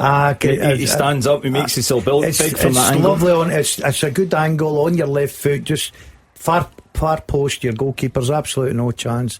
I think that's a big opportunity for Dundee, Cammy. I know that you'll stick up for the goalkeepers. It'll be interesting to hear Dave Galloway at half time how the Red Army are taking this first half performance, because they are not bossing Dundee. They started brightly in the first 5 minutes, but Dundee have had as many sights of Muller's goal as Aberdeen have had of the Dundee goal in this first half. It's not the type of performance that the Aberdeen fans would have been expecting.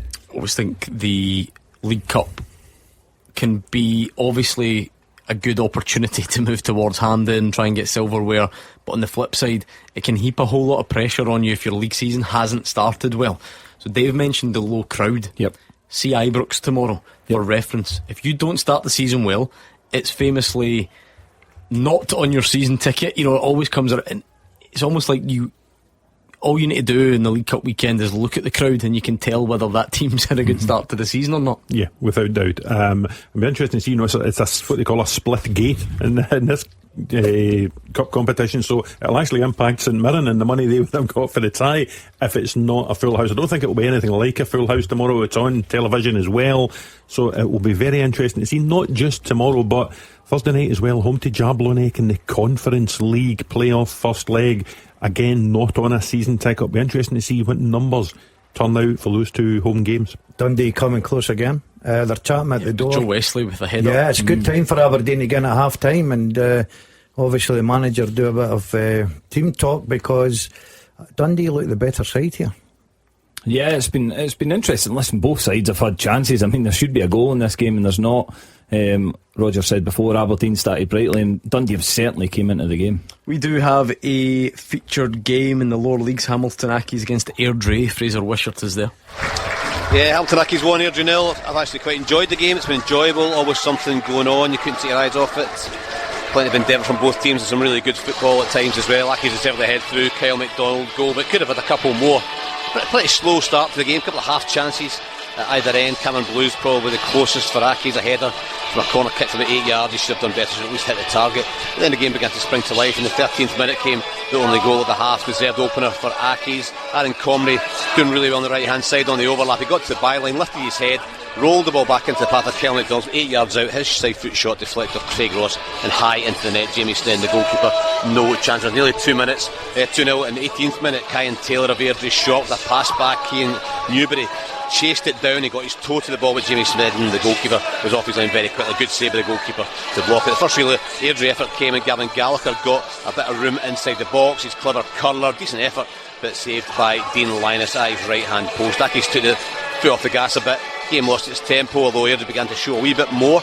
It had taken a while to get going. Biggest threat was coming from corner kicks. Gibson and Mahan with in-swingers had Linus and his defence on their toes to clear, and a few scrambles with 6 yard balls. But it was Aki's who created the more chances towards the break. Randy Ryan chased a long ball down the middle, was denied by a brilliant tackle by Sam Fisher inside the 18 yard box. Defender had to get it right. If he didn't, he was going to get a red card and he was going to give away a penalty kick. But from Dom Thomas's corner, it was Tony Gallagher at the back post. He had plenty of space, his side foot, time to go over the ball, but he side foot in the side net rather than score at the back post. Then Ryan came close again, really clever header, a bouncing McKinstry cross to the left, and Ryan got in front of his defender to head just inches past the post. Aki's a better team so far, only one goal in it though.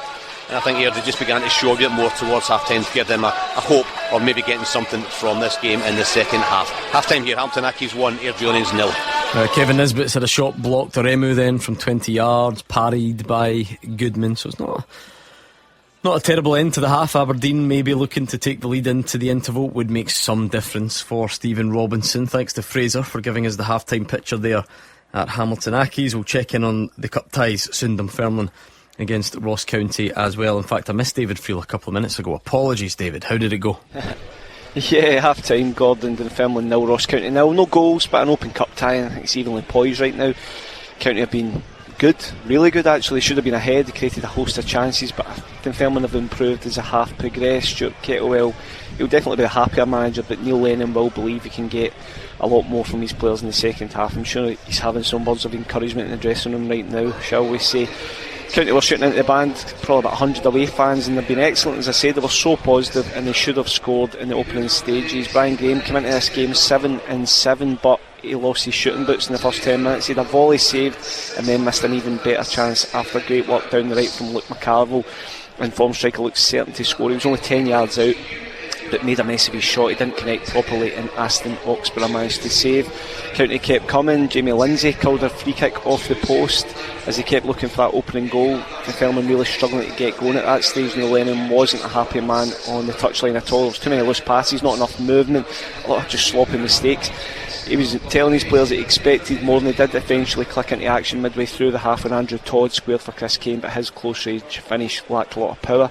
Lennon still wasn't happy, and County missed another chance when Lindsay pounced on a mistake, but Aston Oxborough once again made the save. He's been really, really good for Dunfermline. As I said, in the last 20 minutes Dunfermline have probably had more of the ball and they've looked a bigger threat. Andrew Todd's running shot forced a real good save from Brad Foster. Ollie Shaw looked certain to score the rebound, but he actually put it wide. So both teams will feel this game is there for them all to play for in the second half, and all we ask for is no extra time. Half time, Dunfermline 0, Ross County 0. No, I disagree. I think it's always good when you get the extra time, the tension, prolong the afternoon. Don't really care about the media men who have to get up the road for their Saturday nights. You're not important in this equation. We are awaiting the half-time whistle at Pittodrie. That will be the final one in our 3 featured Championship League Cup matches.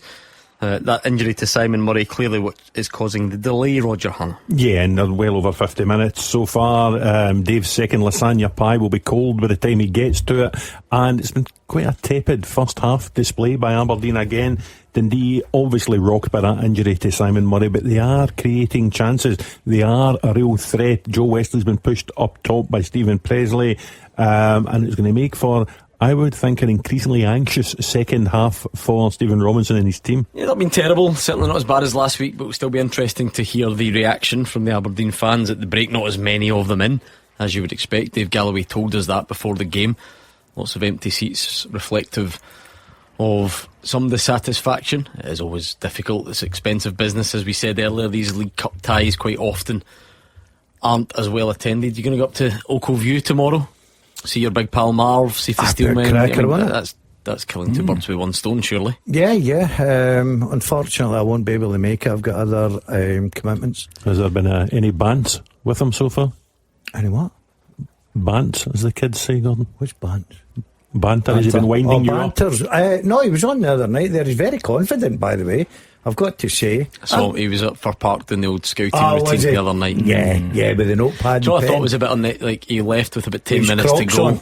Left with about 10 minutes to go, but was like walking really seriously, really slowly, sort of like taking time, making sure everyone could see his t-shirt, his biceps. Yeah. Like he was like, you know what I mean, like holding onto the railings really tight so that he could like tense up his arms when he was walking down the stairs. I know, he's some boy, but it was unnecessary. Well, if you've got the physique, show it off. Half time, Pittodrie, Dave Galloway. Half time, Aberdeen 0, Dundee 0. It's been a very good first half with Dundee making a bright start. A long diagonal to the back post found Joe Bevan, but he miscued and the chance was gone. Aberdeen hit back with Aremu's 30-yard drive heading for the top corner, but Goodman made a good catch. The home team took a bit of a grip of proceedings with Olasanya in the thick of it, forcing his way through, but Goodman blocked his effort well from a tight angle. The Dons forward then really should have scored when he won the ball and advanced in on goal. His shot superbly saved by Goodman, who was smartly off his line. Dundee having a go as well, though. Murray got into the box, couldn't properly control the ball and went down under Happy's challenge, but no penalty. The visitors suffered a setback when skipper Murray seemed to catch his studs in the turf and was stretchered off with a knee injury. A defensive lapse was seized upon by Joe Bevan, but Muller did really well to deny him from close range, and the visitors carved out another good opening. Wesley heading across just wide. Then at the other end, Aremu's drive from over 20 yards was parried away by Goodman. How is this game goalless? At the interval, Aberdeen 0, Dundee 0. And we'll do a full roundup of the half-time scores next. The all-new Samsung Galaxy Z Fold 8 on EE. Unfold immersive entertainment with a screen made for movies. And get the edge with faster download speeds on 5G Plus on the UK's best network. Save £22 a month and save even more when you trade in. Offer ends 27th of August 2026. Saving on minimum 24-month 125GB Essentials plan. Eligibility, credit check and terms apply. Credit by EE Limited. 73% 5G Plus coverage. Verify at ee.co.uk/claims. The Ford Puma and the all-electric Ford Puma Jenny. Stylish, bold, and as driven as you are. And now, you could win one. Take a test drive in any Ford Puma to enter and be in with a chance of winning either the Ford Puma or all-electric Ford Puma Jenny. Search Win a Ford Puma to book online. Ready, set, Ford. To enter, take a test drive between the 1st of July and the 31st of August. T's and C's apply. 25 plus only. For details, see ford.co.uk. Because you want a pair for work and a pair for the weekend. Because you like to leave a pair in the car. Because you can't decide which pair you like best. Because when you buy a pair of prescription glasses or sunglasses, we'll give you another pair for half price. Because of all these things, there's only one choice. Boots Opticians. See what's possible. Includes prescription glasses and sunglasses. Cheapest pair half price. T's and C's apply. You'll never forget seeing your kids on the slopes for the very first time. I'm doing it! Look, I'm doing it! Get that feeling and so much more with Crystal Ski Holidays. With free child places and Crystal Childcare available, make magical memories together this winter. Choose from over 150 resorts and get everything sorted in one easy package. Find out more at crystalski.co.uk. APTA and ATOL protected. Chase is the digital bank that gives you 2% cash back on everyday transport. Like on the bus into town? Yep. What about a train to the countryside? Of course. And with all that cash back, you could turn it into... tickets for a show? Absolutely. Enjoy 2% cash back on debit or credit card spending on groceries, restaurants, everyday transport and fuel. Search Chase Bank. 18 plus UK residents. Chase current and saver accounts required. Maximum £20 per month. Eligibility, qualification, exceptions and T's and C's apply. The fastest goals. The expert opinions. This is Clyde One Super Scoreboard. I was waiting on my music. But I'll just charge on with the second half teaser again. You want to go for the teaser just now? Just go for it. It's League Cup weekend, so we have another League Cup related question. I have won the Scottish League Cup with 2 different clubs. I've been to the World Cup with my country. I've been managed by Barry Ferguson, and I've played alongside Didier Agathe and James MacArthur. Who am I? I'll give you that again because a lot of info to digest. I have won the Scottish League Cup with 2 different clubs. I've been to the World Cup with my country. I've been managed by Barry Ferguson, and I've played alongside Didier Agathe and James MacArthur. Who am I? Oh, that's a cracker. At Clyde SSB, it is a race, so try and digest all that information, get an answer down, send it over to us quicker than everyone else. If you feel like you need to read it again, you can see it over there. We've put it on Twitter as well. That is a really tricky question, and I know that because I've got the answer in front of me. Gordon Dalziel, no chance for you. No? Not a chance. This is where he excels though, Gordon. You're doing him down. Yeah, the first impression's not very good. We won't have had the second half beginning at Pittodrie yet because we were a bit behind. Dave Galloway, I know everybody's impatient, but surely a 0-0 at this stage. The Aberdeen fans won't have been that upset, were they? No, absolutely not, Gordon. Not a single grumble from the Aberdeen fans. It's been a really entertaining game. You hear about so many 0-0s, don't you? And it's really drab stuff, really dire, but really good, entertaining football from both sides. They were both set up to attack, and they've both had a good go. The busier of the keeper by far, busier of the 2 keepers by far, obviously Goodman, but Muller on the rare occasion that he's been called into action has done very well. So both keepers at the top of their game. Will it take something special to breach either defence? And the way things are going, let's have more of it. Let's have some goals though, but you know, this one could go right down to the wire, judging by that first half. Oh, maybe a bit of extra time for Dave Galloway. David Field's in a similar boat. Dunfermline 0, Ross County 0. At the break, Callum Morrison's come on for Chris Kane at the interval to try and change things in attack. But we'll keep an eye and see how those second halves progress. Roger Hanna's already given you his teaser, so get your answers into that if you can. We're going to go to Tannadice very soon, and there is lots more happening between now and 6 o'clock. The phone lines will open round about 5, so take the number down 0141 951 1025 and get in touch. Roger Hanna, away from today's football though, we are, as a nation, apparently very close to appointing a new Scotland manager. Bring us up to speed. Yeah, there's been an update earlier story from my Scottish Sun colleagues Robert Thompson and Robert Grieve. I think Sebastian Pocognoli has now agreed a deal to become the next Scotland manager. We understand that the 39-year-old who's managed Monaco, he's managed USG to a title in Belgium, has reached an agreement in principle with the SFA, and he could be paraded at Hampden as early as Monday. He will be in charge for the Nations League campaign, and he will be entrusted with taking Scotland back to major tournaments. Steve Clark took us to 3 of the last 4 and was very close to 4 of the last 4. If you think of that playoff defeat at Hampden to Ukraine, Sebastian Pocognoli will be invited to build on those solid foundations and keep Scotland where we want to see them, Gordon. What do you make of that as an appointment, Cammy Bell? Yeah, listen, as I said before, it's a new direction for Scotland, certainly. Completely different direction. We've obviously got Craig Mulholland in the SFA now working behind the scenes, so I would imagine he's had a big influence on the new direction. It's a young manager who's got experience at club level.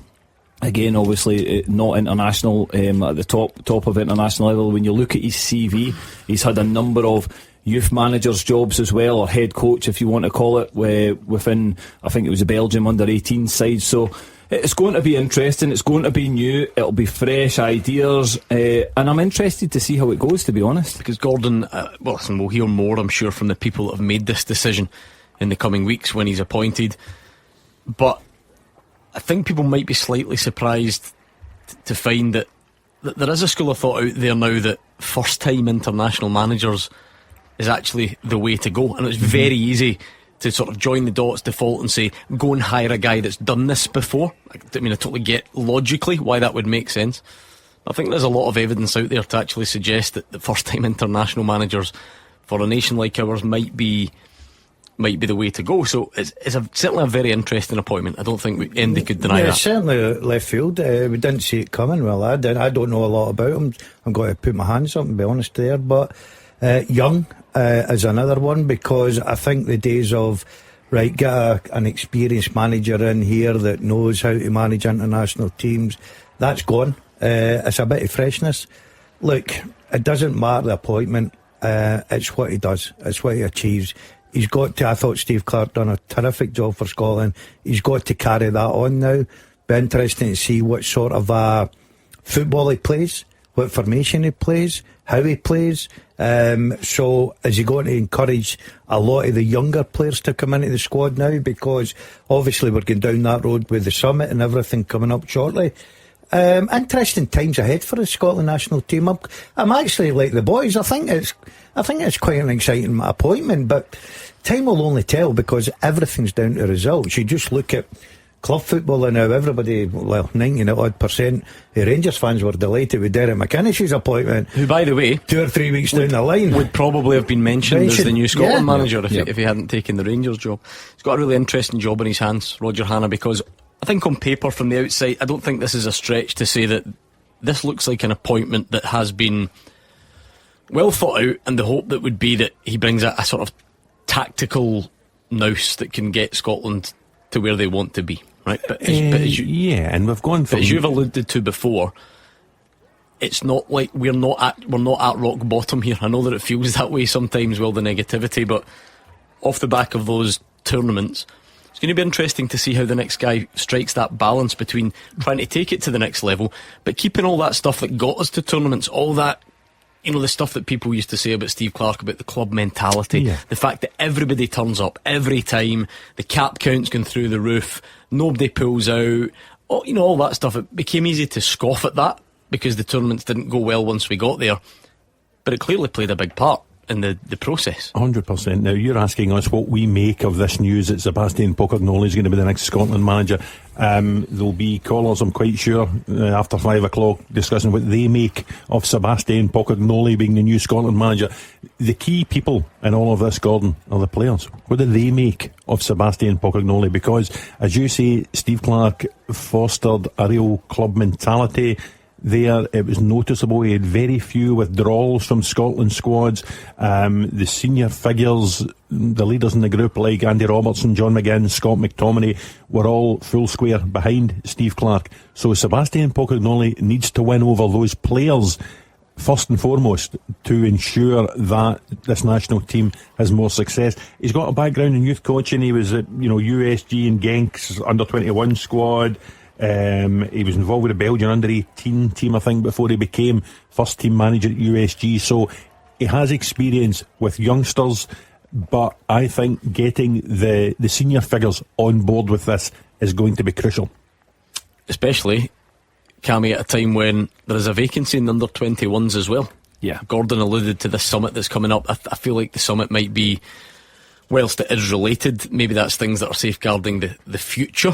Whereas the international manager kind of needs to look after the here and now as well, or certainly the medium term future by maybe bringing in some youngsters. But I do wonder what type of appointment we'll see at the under-21s then, and to see if that then creates some sort of continuity. Yeah, it'll be interesting. Again, it's an opportunity. Listen, since Craig Mulholland's came in, obviously Scott Gemmell's been moved on from his post as under-21 manager. So it will be interesting. Is it going to be something similar with regards to a foreign manager coming in? Is it going to be somebody who's well involved in youth football over here and understands what we've got in Scottish football at that younger level? And again, it's interesting if the new manager will breed some new youngsters into that squad. I know Roger's absolutely right. He needs to win over these senior players, but I just feel as if there might be a little bit of a change in direction with some younger players getting more game time. They've got to be good enough, still got to be competitive, but again, it's just looking at your Lennon Millers coming into more squads and stuff. What a change there's been. 2 months ago we had a 43-year-old player at the World Cup. Now we've got a 39-year-old manager. How do you feel about it being a non-Scot? I don't mind. If he leads us to major finals as Steve Clarke has done, it won't matter whether he's from Belgium, Annan or Motherwell. It really doesn't matter. You just want a successful manager. I think the foreign manager thing has been tinged over the years because Bertie Vogts was an unqualified disaster as Scotland manager, and any time a non-Scot has been mentioned since then, people say, oh, it didn't work, with Bertie. That's a different era, it's a different manager, it's a different dynamic. So Sebastian Pocognoli will get the full support of the Tartan Army as long as they're enjoying their football and enjoying wins. Because he tried to explain that to someone on the outside. We all remember it so well, we're all football obsessed, but Bertie Vogts was appointed 24 years ago. Yeah. The notion that would then mean that you could never appoint another foreign manager, just exactly. It's a completely different era. You're dealing with different players. The international just game quickly, let's pause. I'm I'm interested in this discussion, but you'll be interested in this. Goal flashes with Archiplan Glasgow. Goal Aberdeen, and it is a big goal for the captain. Kevin Nisbet is fired into the box. It's bouncing around everywhere, and like all good strikers do, could he be one that tries to force his way into a Scotland squad? He pounces from close range, a good save from Goodman, and then it's on the rebound, and Kevin Nisbet scores a goal that Stephen Robinson could really be doing with. Yeah, it's just a striker's goal, isn't it? In the right place at the right time. That's what he's good at. He's a goal scorer. I think if you give him the opportunity to put the ball away, he's got the extra, responsibility. That's the word I'm looking for, Gordon. Being the captain of Aberdeen this season, got off to a good start, scored a terrific penalty against Hearts, and he's opened his account here in the League Cup against Dundee at home with just a typical. That's if you're looking at strikers' goals, that's it there. Standing about, waiting for any mistake, anything that would come off a goalkeeper, and you punish him. And that's why he's an actual goal scorer for me. If you give him opportunities, he'll score his goals. Yeah, he's in the right position again, as you say, Daz. It's a shot that's saved by the goalkeeper. He's right there in the right position, makes no mistake, fires into the back of the net. And it's a perfect start to the second half for Stephen Robinson. They had the flurries at the end of the first half. We had a number of opportunities. The Dundee goalie had a couple of good saves. They built that into the second half, started really well, and now it's all about, can they take that on? Can they get that second goal to kill this game off? Yeah, big goal for Kevin Nisbet. Aberdeen 1, Dundee 0. So as it stands, Aberdeen heading through in the League Cup, still goalless in the other game between Dunfermline and Ross County, whilst we were deep in the Scotland discussion. Oh, or is it? Goal flashes with Archiplan Glasgow. Our last season's Cup specialists about to be done at their own game. It's Ross County who've taken the lead. It's Dunfermline 0, Ross County 1. Lindsay with the header. It had been coming as well, so Stuart Kettlewell's side with a big goal there in Fife. Yeah, certainly. He's recruited well. I do agree. I think there'll be certainties in League One, I've got to say. I think they've got the best squad, the biggest squad. Obviously brought in guys that can get them out of that league, with i.e. Brian Graham and people like that. I don't think Dunfermline have started particularly well. I think they've had 2 draws in the 2 league games, up at Inverness and obviously Ayr United, against Ayr United at home. I don't think people will look at this if Ross County can get through. There's still a bit of football to be played. Let's not go too quickly here. But I don't think people look and go, oh, that's a massive cup chalk. But Neil Lennon, he'll not be a happy man on that touchline just now, so they need to react, and they need to react quickly. It's a massive cup shock to me. I was sure Dunfermline would get through. You can see how well they played at St Mirren when they beat the Holders in their own patch a couple of weeks ago. They've started well in the league as well. They picked up 2 points, Roger. Yeah, away at Inverness and at home to the Ayrshire Globetrotters. The fans are fuming, by the way, the home fans. But Dunfermline, I think in the eyes of the people through there, that they're favourites to probably go and win the league. They'll be looking at going and win the league. They've given Neil a new contract. They've probably invested. He does put a bit of stock in the cups. You saw him taking Dunfermline to the Scottish Cup final in May there against Martin O'Neill's Celtic. He's always been successful in cups, both as a player and as a manager. He would have targeted a win, and he'd have been looking to see who they could get in the quarter-finals. When you look, last season they beat Aberdeen, they beat Hibs, they beat Falkirk. Didn't concede a goal to any of them en route to that cup final against Celtic. Where I'm sort of disagreeing with you, it's a cup chalk because of the divisions they're playing and the situation Ross County were in last year. But it's not for me the one that I would go, oh my God, I didn't see that coming. And that's why I did agree with, as much as I thought Kilmarnock have got a long way to go, conceding goals and everything, I did agree with Neil McCann when he came out and he said, look, forget all the situation about the goals we're losing. This is cup football tonight, and the most important thing was to get into the next round. It's cup football at East End Park, and Dunfermline have got a bit of a job to do now. Well, big goal for Ross County, big goal for Aberdeen. Just before that, we were in the midst of a discussion about Scotland's incoming manager. Do you, Cammy Bell and Gordon Dalziel, you hadn't answered yet? No problem with it being a non-Scot, I take it? Or? Not for me. Would you prefer it though? No, I think genuinely don't care at all. I don't care at all. Even in an ideal world. No, okay. No. My big. Well, look. Tell me the best times we've had at Fir Park was last year, right? Let me stop you. It's an international football. I know that. So the players have to be Scottish. Yeah, but at the end of the day, if they're all buying into the way the manager plays and the style of football he plays and the new freshness that he brings, he's 39 years of age. I have absolutely no problem whatsoever what countries came from. No problem at all. So as long as he gets us playing good football and most importantly winning and going to tournaments, then the big question will be is when we get to the tournaments, can we be a part of the tournament? Because in the last few under Steve Clarke, we certainly haven't played a part. We've got there, and that's been it for me. Yeah, no problem at all for me. Again, I don't care where the manager comes from. I think when you look at the squad and where the players are playing now, we've got a lot of players playing down south, we've got a lot of players playing in different countries. Let me stop you right there. Okay. Goal flashes with Archiplan Glasgow. So wait to announce yourself, and Tello has turned and smashed it into the top corner on his left foot to make it Aberdeen 2, Dundee 0. What do we know? After last week, everyone was talking about Aberdeen negativity, then looking at how good Dundee were, Stephen Robinson having to face critics.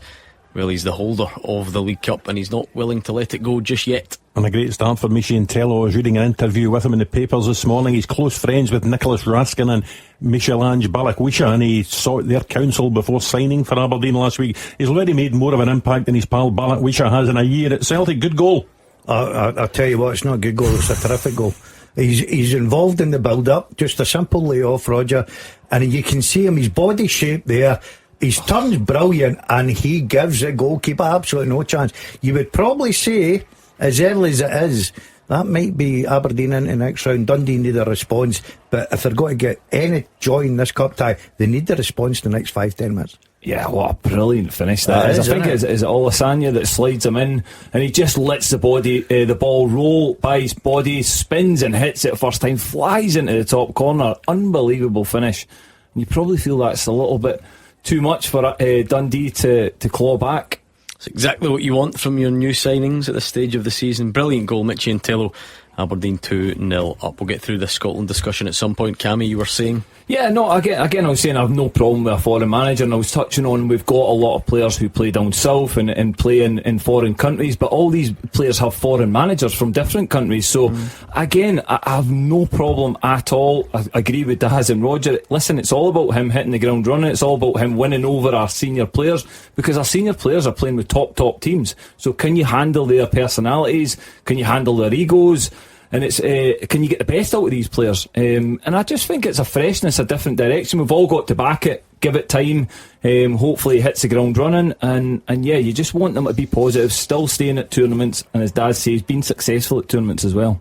So it looks like, Roger, it's been kept pretty quiet up until now, and it will be, you think, pretty much confirmed in the coming days? I would suspect so. And then the focus goes on to the man himself. What does he know about Scottish football? What does he know about the Scotland squad? What sort of squad will he pick? Because he's got 4 Nations League qualifiers inside 10 or 11 days at the end of September, start of October. I think Scotland played Saturday, Tuesday. 4 of the 6 group games are all crammed together. Does he stick with the squad that Steve Clarke took to America and then start working, from there? Or does he make immediate, impact? Does he make changes straight away? Does he promote youth? What does he do? How does he look at the future of Scottish football. He'll certainly need a new goalkeeper. With Craig Gordon has retired. What does he do with the likes of some of the more senior statesmen in the squad, the Grant Hanleys, the Lyndon Dykeses, Kenny McLean's, guys like that? Does he see a longer Scotland future for them, or is there a succession planning already underway?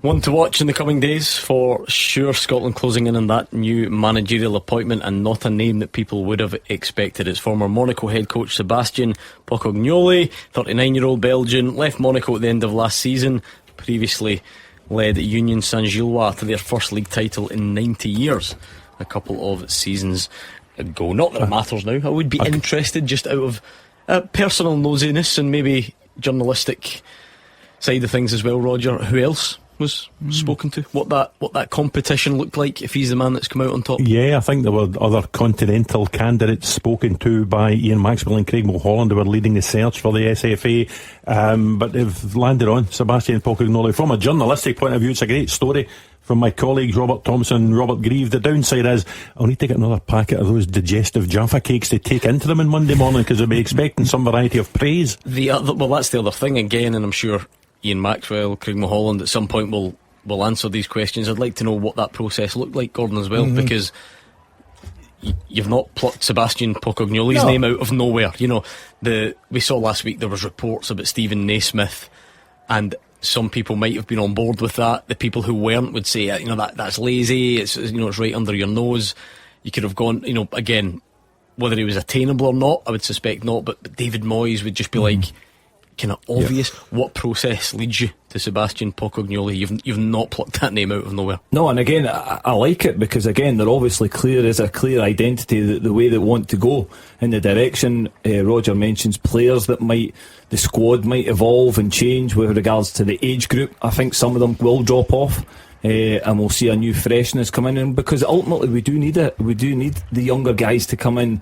We need to give them experience. We need to breed them into this Scotland setup, and I think this new direction that we're moving in with the new manager coming in is probably part of that process. Do you do like they do in club football and international football? Do you put stuff in like the stats, the style of play, all that sort of thing, and then narrow it down from there? Sure. You must go down that road, do you not? I would have thought. To answer your question, I think Ole Gunnar Solskjaer was the one they spoke to. Oh, really? Right, okay. Former Manchester United hero and manager, and they've gone for Pocognoli, first time international manager. Be interesting, he won, as we say, the Belgian title with USG, another one of the Tony Bloom clubs, Jameson Analytics clubs. They clearly ran him through all the data. There's something quite incredible happening at Pittodrie, by the way. Goal flashes with Archiplan Glasgow. You might not have seen the new Scotland manager coming. There's no way you saw this coming. Aberdeen 3, Dundee 0. We're round about the hour mark. In fact, we're just beyond it, but still 3-0 to Aberdeen. It's another well-worked goal as well. It's a nice dummy to give him the opening. He slams it high into the net. Maybe just in time to try and catch the new Scotland manager's eye, who knows. But either way, his current manager, his club manager, will be absolutely delighted. Yeah, it's another good finish. But as I say, the one thing about him, I think he's a very clever striker, especially in the box. He times it. You see him just taking his time there. He's outside the box. The ball's down the left-hand side. He's taking his time. And then when the ball's played, he arrives at the right position, gives the defender no chance. And most importantly, gives a goalkeeper no chance. Side foot, terrific finish from Nisbet. I think he's got about 11 caps for Scotland under Steve Clarke. He's scored against the Netherlands. He's been to a major finals as part of the Scotland squad. It wouldn't he just lost his way a little bit, Roger. It's not an outrageous shout that he could catch the eye of Sébastien Pocognoli. Yeah, he's still a bit of work to do, there's no doubt. But the one thing about him is, I've always had this, he's a good box player. You watched his movement there, right? He doesn't rush to get in the box. No. He just takes his time because he knows when that ball's played, that's where his movement is, and he gets on the end there, side foot, good finish. There's a lot to like about the goal as well, Cammy, because another criticism of Aberdeen has been, where is the Tony Yogan that was at Dundee last season? And actually, he plays a part, really direct, knocks it down the line, flashes it across. Intello with are we calling it a dummy or a flick? Yeah. Maybe a kind of half and half. and a great finish. Yeah, listen, it's great wing play. Again, he drives to the byline, gets that half yard away from his defender, and he puts it in. But it's all about Nisbet's movement, and Daz is right. Listen, he doesn't go in and gamble that it's going across. He knows it's going to be cut back to him, holds off, the defender loses him, and it is a tremendous finish.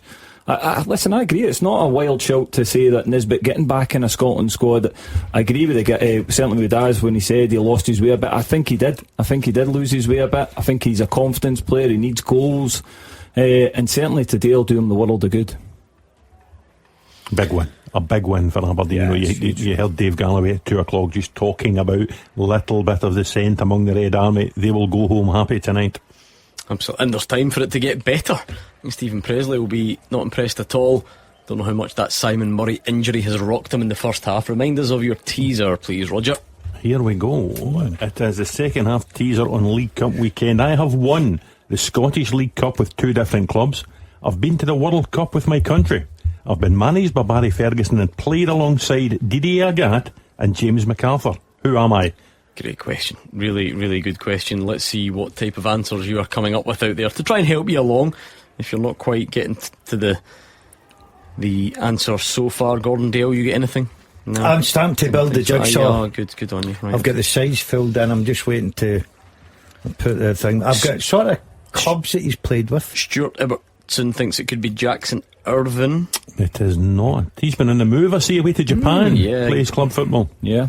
Greg's Gardens wanted initially to go for Stephen Davis. No, it's not Stephen Davis. Okay, I like this tweet that I've just witnessed before we knock the Scotland discussion on the head for now, from the Tartan Army, as the name goes on Twitter.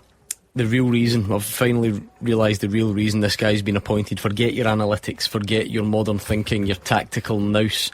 He's Pocognoli's man. He's better than Zidane. We've got Super John McGinn. It fits the song. So it does. It had to be someone that makes sense. It fits it in. So there you go. That does make sense, doesn't it? Yeah. Because that song can't be lost. Definitely not. We can't be too far away from team news at Tannadice. I think we're going to speak to Alison McConnell pretty soon and get the scene set there. Is Alison with us at the moment? Actually, I think she might be. Alison. I am indeed, and I've literally just been handed the teams for Celtic. I'll come to you with them just in a second. Quite a few changes it looks like for Celtic. No real surprise, obviously, given what's happened this week with Arne Engels on the cusp of that move to West Ham and Alistair Johnson in the treatment room. So a few changes, but yeah, Dundee United and Celtic's turn now in an hour or so to battle it out for a place in the quarter-finals. I think we're about an hour and 15 minutes away from kick-off here at Tannadice. Jim Goodwin's United come into this one in the back of that bruising defeat to Hearts last weekend at Tynecastle. They'll need to dust themselves down as they try and find a way to stop a Celtic side who have their wind at their backs going into this one. Casper Hu netted a hat-trick last weekend at Rugby Park as Celtic swatted Kilmarnock aside. Martin O'Neill is back in the tracksuit after his recent health scare, but he will know that Tannadice can raise the blood pressure. Celtic lost here twice last season, one of which came under his watch, and interestingly enough, since that defeat to the United, when it looked as though the title was slipping away from Celtic, they have won every subsequent game since. Engels, of course, on the cusp of that move to West Ham. Alistair Johnston in the treatment room with his future up in the air. Dundee United have signed a dozen players this summer as they look to kick on. The two most recent additions, Abdoulaye Euro and Kevin Chubaturo, are available for the squad. Just waiting to see the team lines drop, and I'll let you know whether or not they start or have any involvement in this evening's games. But United know they'll need to raise the game if they are to knock out a Celtic side who have unfinished business in the back of last season's final defeat to St Mirren. It's 46 years since Dundee United last won the League Cup. If they're to make history this year, they'll need to be at it against a Celtic team who have started the season as they mean to go on. It's a huge week, of course. Celtic have that Champions League qualifier on Wednesday evening, which may just influence how this game develops. And so with one eye on that, I'll just go through the Celtic team. So it's Viljami Sinisela in goal. Colby Donovan comes in for Johnson, and then it's Cameron Carter-Vickers, Austin Trusty and Liam Scales in for Kieran Tierney, and then it's Callum McGregor, Oxlade Chamberlain, Negrin, Janetke, Duran and Ho on the bench, and on the bench for Celtic it is Duhan McCowan, Osmond Bauer, Hassan. So both players that have just joined up this week make the squad. Interesting to see if they feature before the end of this game. Hatate, Murray, Forrest and Tierney. Looking forward to that one for sure. Who would have thought, after everything that happened last season, that the League Cup ended up being the only blot in the Celtic copybook? Roger Hannah, they won the other two. Yeah, that's what happens when you appoint Wilfred Nancy. That final defeat to St Mirren, they were outplayed at Hampden that day.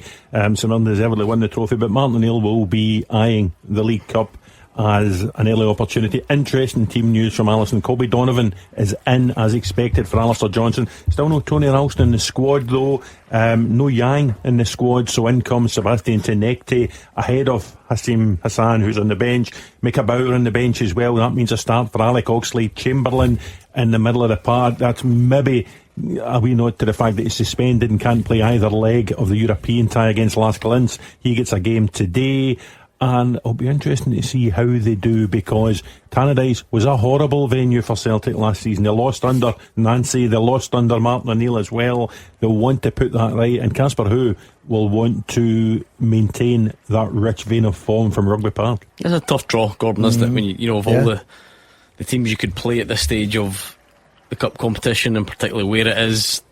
Alison outlined quite well. Even if this is a better version of Celtic, they had their troubles at Tannadice last season. Yeah, it'll be interesting. Jim's changed that style a little bit. We witnessed it against Rangers, especially in the first half at Tannadice in the opening game of the season. I think he was playing a lot more from the back, putting a lot of emphasis on keeping the ball and playing through the lines, as they say in the modern day game. The only problem is tonight is if you do that, you got to get it right. If you don't, you'll get punished. Ayr are through. We reckon Aberdeen will be through. I wish they were. Kilmarnock are through. We think Aberdeen are going to be through. This one muddies the waters a bit. Goal flashes with Archiplan Glasgow. Dunfermline won, Ross County won, Oirworth with the goal. 76 minutes gone, the hosts have equalised. David Friel could be heading for extra time. Mrs. Friel will have the dinner on at a low light. Yeah, great move, simple finish, and the hosts are level. An interesting signing that by Neil Lennon. Alan Oirworth, he came over from the MLS. He's played against Lionel Messi at that level, so it shows that Dunfermline's recruitment is far and wide. He's made some good signings, Neil Lennon, for that club. This is the latest. He's got his goal and extra time and penalties and Fife. That's still a bit time and go, David. You'll be fine. But yeah, it does get a wee bit chilly about 5:30 nowadays. Look, I think Neil would have been delighted to get back into that. It's finally on the balance. And remember, as much as you would now think, right, okay, they'll go on to win it, they're favourites, they're at home, they're a championship team. Ross County have got a threat in that team. They've got guys that can grab you a goal with good experience. Yeah, they certainly have, but again, you would imagine that goal will get the tails up a Dunfermline. 15 minutes or so to go in that game. You would think they would finish the game strong. There'll be a demand from Neil Lennon to get it done in the 90 minutes, but you're right, Daz, listen, there's always that threat from Ross County, experienced players in there.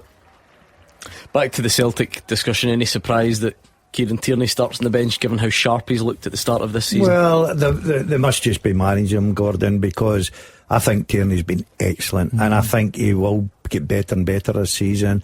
Scales hasn't featured, obviously, because of suspension. We said that they need cover in the left back position. Scales is getting in there tonight.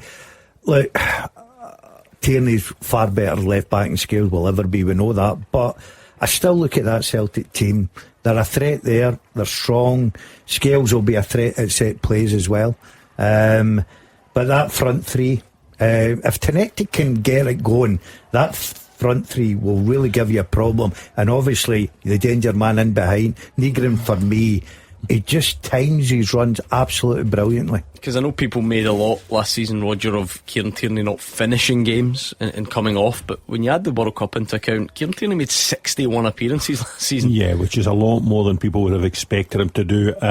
He settled well back into the Celtic family, and he started the season brightly. And I think the fact he's on the bench today, Gordon, is nothing more than a nod to the significance of the Champions League playoff first leg on Wednesday night at home to Las Collins. Martin O'Neill needs all his big hitters firing. Celtic were caught out by Kairat Almaty at the same stage last year.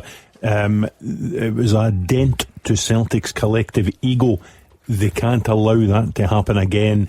They will want to beat the champions of Austria, and to do that they'll probably need a first leg advantage from Wednesday. So I think Kieran is just getting a rest this afternoon.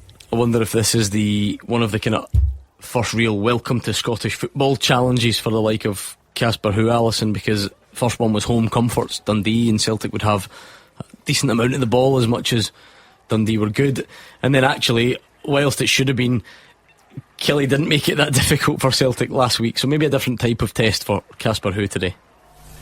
Yeah, it'll be interesting to see if he can build on what he done last season. I think it's so important when you have a striker come in that they score early doors, but what I would say is fairly notable, even just from his opening weeks in at the club, is that he certainly has the personality, I think, to carry that Celtic shirt and to wear that number 9 for Celtic to be in that position. I think he comes across as a pretty big character, and I think that can be so important when you look at a team and you look at the magnitude of a club like Celtic and of Rangers, when you're coming in and the scrutiny, the pressure, the intensity is probably like nothing on earth that you've been exposed to prior in your career. I think you do have to be a certain kind of mentality and a certain kind of person to be able to cope with that. The indication across his opening interviews that he's given is that he's certainly got a bit of colour about him, and the fact that he's put the ball in the back of the net, that hat-trick last weekend, I would expect would give him a platform now just to relax a bit. Sometimes I think you see strikers coming in and they maybe try too hard just to get off on the front foot, and there was maybe an element of that, I think, in that opening game at Celtic Park. But I think he went away with the match ball last weekend, and I think you announce yourself and then it's been able to relax, take a step back, and if he's serviced, as I think the signs are that he should be, I would expect him to score goals for Celtic this season. We keep missing our featured League One game. We're always in the midst of something when it kicks off. Let's bring you up to speed. Goal flashes with Archiplan Glasgow. Hamilton Accies 3, Airdrie 0. Kai Smutek with the goal, and if there is any bragging rights in what is that, we call this in a half Lanarkshire derby. I mean, they're both in Lanarkshire, but yeah, I know. But what I mean is, what's the depth of that feeling? But either way, the bragging rights are going to Hamilton. Oh yeah, that's a big game, yeah. Airdrie and Hamilton, 100%. A sore one for John Rankin, getting back to Hamilton for the first time with his Airdrie. Yeah, I forgot about that as well. Good result for him. I'm delighted Hamilton are doing well. They're one of my favourite teams, just because they've been through the battles of, points deduction, getting put out their own stadium, everything. They've just had to fight against everything, and now they're back and they're looking at a real good place, to be fair to them. Yeah, we're talking about Celtic there, obviously, in the challenge this afternoon.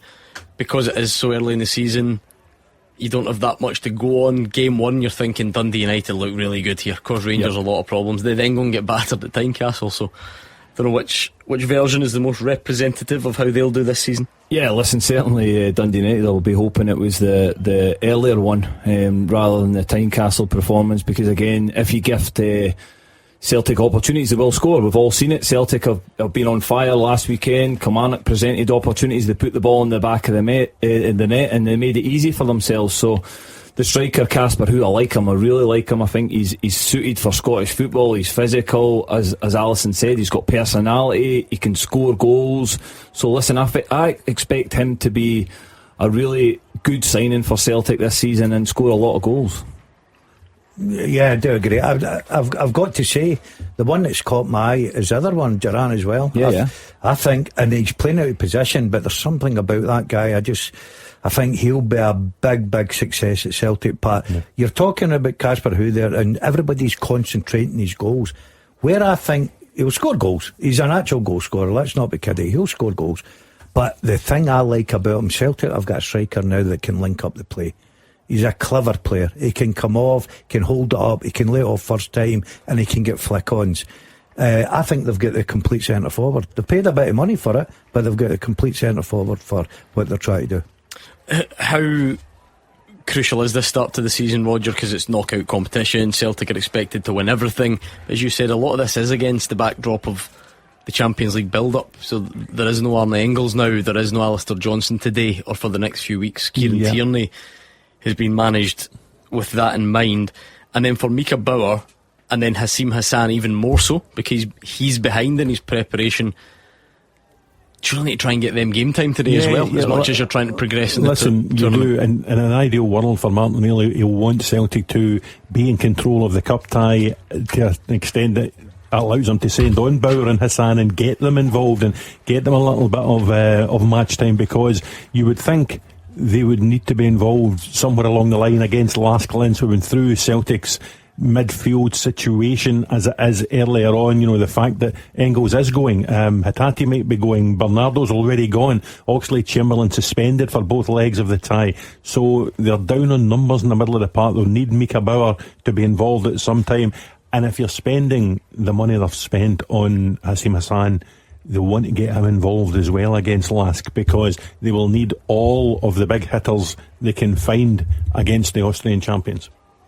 Yeah, I do agree. It'll be interesting to see if he gets them on the pitch this afternoon. Tonight. I wouldn't be surprised if they come on at some stage. Goal flashes with Archiplan Glasgow. I know there's not loads between the sides, but it's a shock to me if they're in a different division. Let's make no mistake about it. Dunfermline 1, Ross County 2. Richard Chin with the goal in 85 minutes. It's a great finish, and it could be one that sends last season's Cup specialists out in front of their own fans. I would love to have seen who had the greater celebration, Stuart Kettlewell or David Friel. He's getting home on time, but listen, Stuart Kettlewell took a bit of stick last season, going back to Ross County, couldn't keep them up in the Championship. They've gone down to League One. They have regrouped, a lot of new signings up there. They've started brightly in the league, and this will give them a real fill up. You know, they beat Dundee in penalty kicks, a Premiership side, in the group stages of the competition to get to the last 16. They've now gone to East End Park, and it looks as if they're upsetting Neil Lennon's pals. Yeah, still time for the Pars to get back in it, but I know what you're saying, that they're in a different division, but they pay the top money in the League One. They're still full time. They've got experienced players. They've got good players that have played at the highest level. And as I said, as much as you look at Neil Lennon's Dunfermline, the start, Inverness, okay, you're saying good draw, then they're at home here, another draw. I think that's a terrific result if it stands that way for Stuart Kettle. Yeah. It is, when you look at Ross County, they've had an excellent start to the season. Again, they'll be full of confidence going into this game. Yes, Dunfermline in the league above, but again, when you look at the League Cup campaign, been very good, and then started with 2 wins in the league, so the players are full of confidence, and Daz mentions it, they spend a lot of money, they're wanting to get promoted, so yeah, listen, you're quite surprised because Dunfermline get back in it. They're at home, you expect them to go on and get the next goal, but they don't, so it's a brilliant result for Stuart Kettlewell if he can get. Sorry to tell you, Annan have conceded a late goal, Cammy. Clyde now 2-1 up down there. Kyle Connell with the goal. Roger, let's round this off whilst we can. The second half teaser with Archiplan Glasgow. Planning permission and building warrant drawings for home extension, conversion or renovation.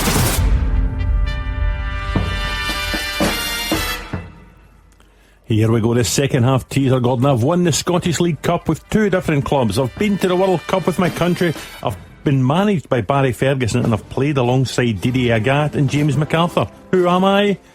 I'm Marvin Andrews. Marvin Andrews, what a wonderful set of clues that was, and well done to all of you who got it. Loads of you did, to be fair, but the quickest were as follows. We've got Danny H67 in third place again, is he? Greg Gardens, no, hold on, I think I'm still on the first half teaser here. That can't be right, we don't want that. Yeah, there we go. We've got Kieran Selleck as the winner. He's done the double on the teasers. A lot of the same people, actually, that's what threw me. Greg's Gardens in second, Danny H67 in there, and Kieran Selleck done the double on the teaser. That's not bad, that's a good afternoon. That doesn't happen very often. No, brilliant, absolutely brilliant. What's he done? He takes his headphones off, sweeps his hair back, and look, Marvin Andrews, you got it some down. My biggest problem was the 2 League Cup ones. Obviously his country and everything I got, and I've just put the jigsaw together. Never doubt you, eh? Took you a while though.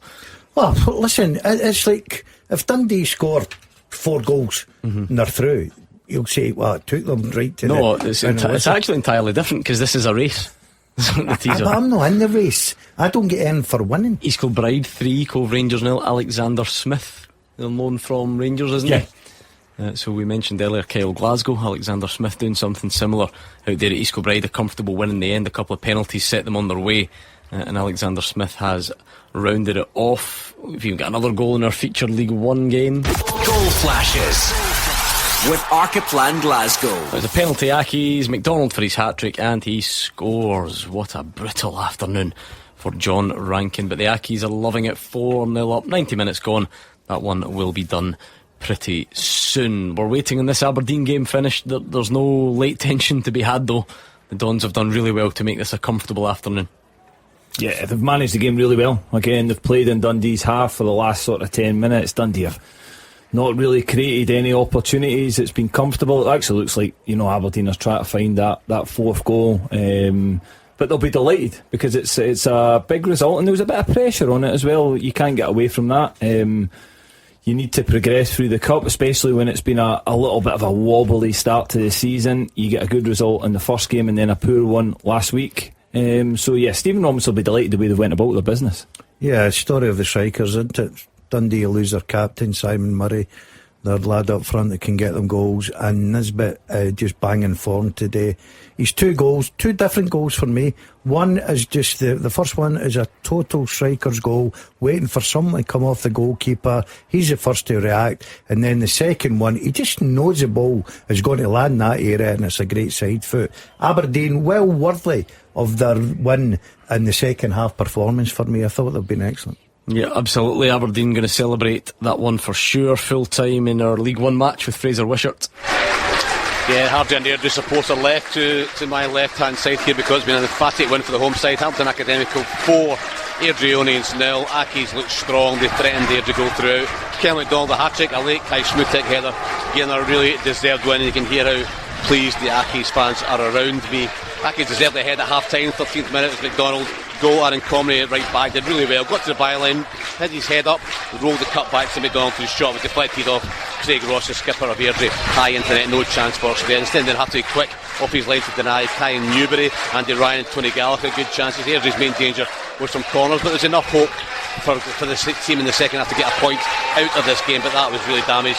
3 minutes into the second half, it was 2-0 to Accies. A brilliant second by Kel McDonald. Midfield player controlled a pass in the 18-yard box, just out towards the left hand side, and with his weaker left foot chipped the goalkeeper high into the top left hand corner. Top class finish, no chance for the goalkeeper. John Rankin made 3 changes, got a decent reaction. Young Callum Burnside on for his debut on loan from Rangers, brought a great save from Dean Linus. He got good contact in the ball and the keeper low to his right, somehow managed to keep it out, but after that it was all Accies again. Andy Ryan almost put the game to bed, dipping shot from 18 yards on the bounce, inches wide, with the keeper beaten in 81 minutes. It was all over. A simple goal. Dom Thomas with the in-swinging corner from the right hand side. Jamie Stead, the goalkeeper, was excellent throughout, missed this one, and Kai Smutek, the big centre half, was 3-header at the back post from about 4 or 5 yards. And then just in stoppage time, penalty kick was given to Accies. Boateng with a shove on Bradley as he broke into the penalty box. Definite penalty. Kel McDonald grabbed the ball from Stuart Bannigan and said, I'm going to take this, and he did, and he smashed it past Snedden for his hat-trick. For the first time in a long time, you just feel that there's a real hope amongst the Accies fans. 3 games, 3 wins, 11 goals scored, none conceded, top of the table. Happy days in Hamilton. Full time here, Hamilton Academical 4, Airdrie Onions 0. Great win for the Accies. We're not quite done at Pittodrie, we're actually a good bit behind there. Remember that Simon Murray injury, all the additional time in the first half, and playing catch up there as well. We won't be too far away from the other game though. In David Friel's match, he's just nervous that it might change and go to extra time, but as it stands, there's going to be, we'll call it a minor shock. We always say in this show, if teams are in different divisions, we class it as a shock, and especially at East End Park, it looks like Ross County will do the business there. So loads to look forward to. We're not far away from kick-off. Here is David Friel's full-time picture. Full time, Gordon. I don't know if it's a minor shock, but it's certainly a major upset. Dunfermline won, Ross County 2. League 1 Ross County beat Championship side Dunfermline. They're in the last 8. I don't think anyone can say they didn't deserve to go through. Full credit to Stuart Kettlewell and his players, who were outstanding all afternoon and deserved to progress. Richard Chin grabbed the late winner after Alan Oyerworth cancelled out Jamie Lindsay's deserved opener for County.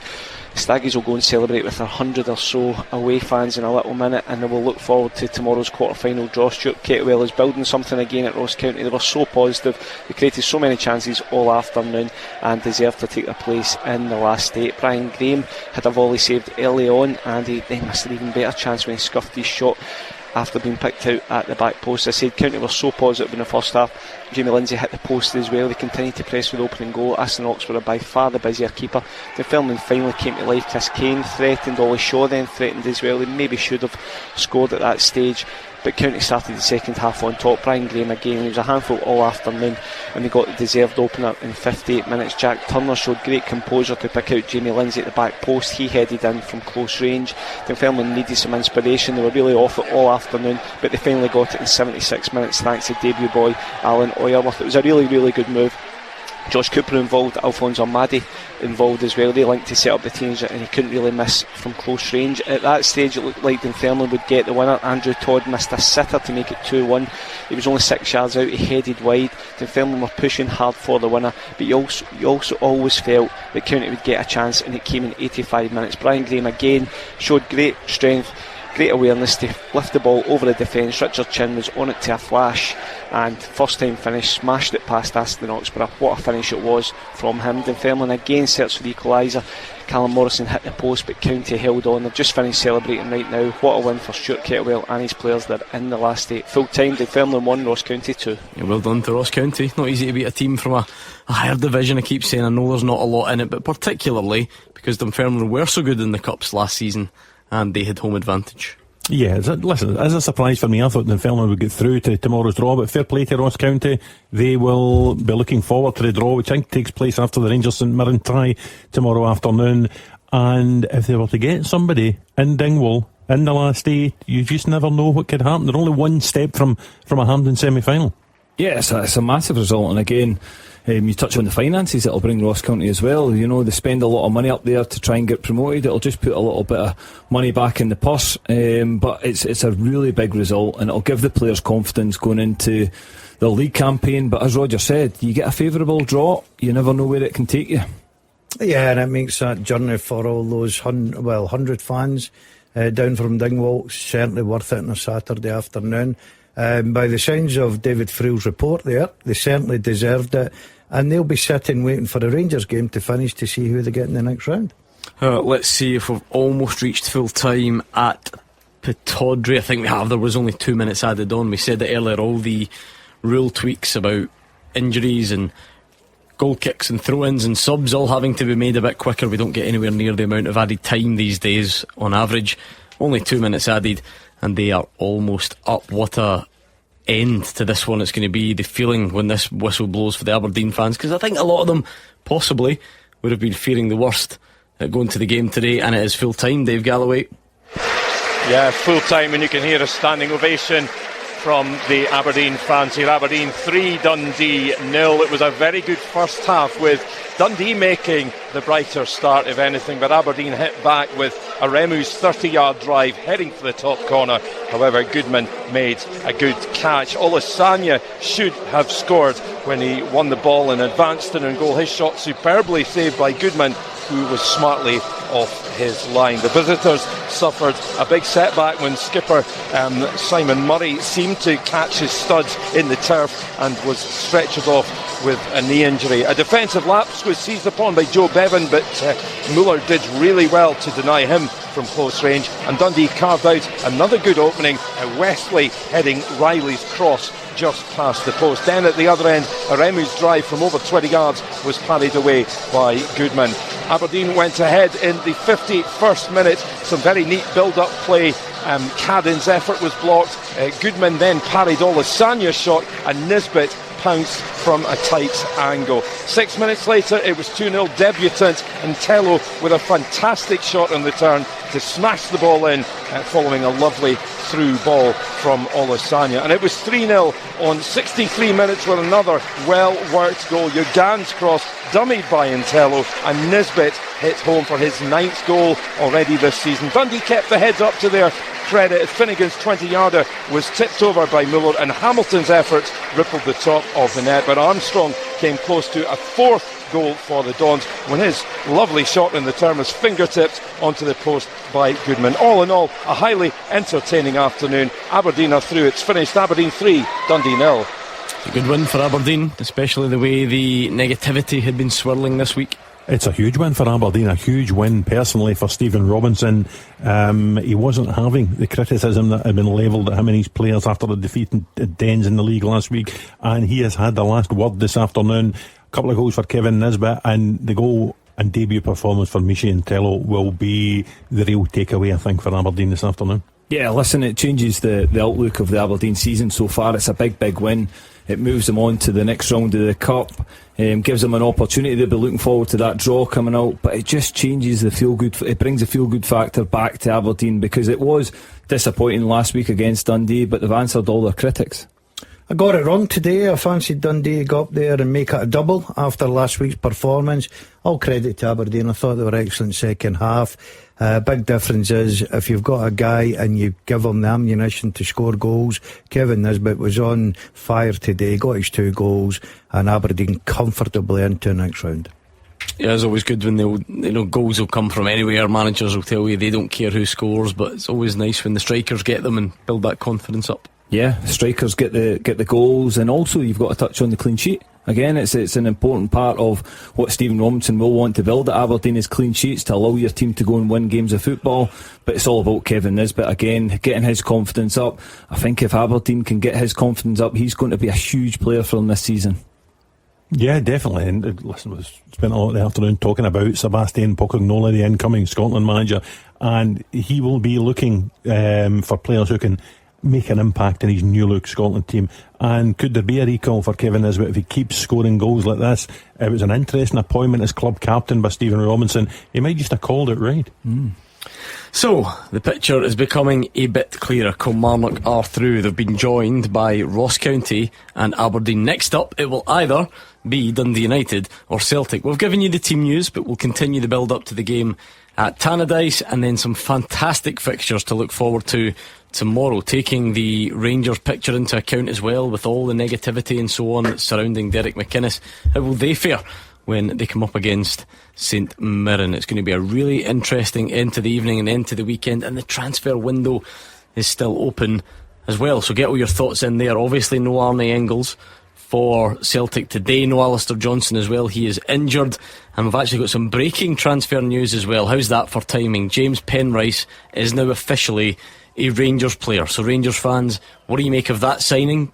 Give us your reaction to the breaking news right now on 0141 951 1025. We're about to head through and fire up the live stream as well, so if you want to stick on YouTube or Facebook, Twitter, wherever you normally tune in, we'll see you over there in a couple of minutes. But most importantly, let's hear from you on the phones.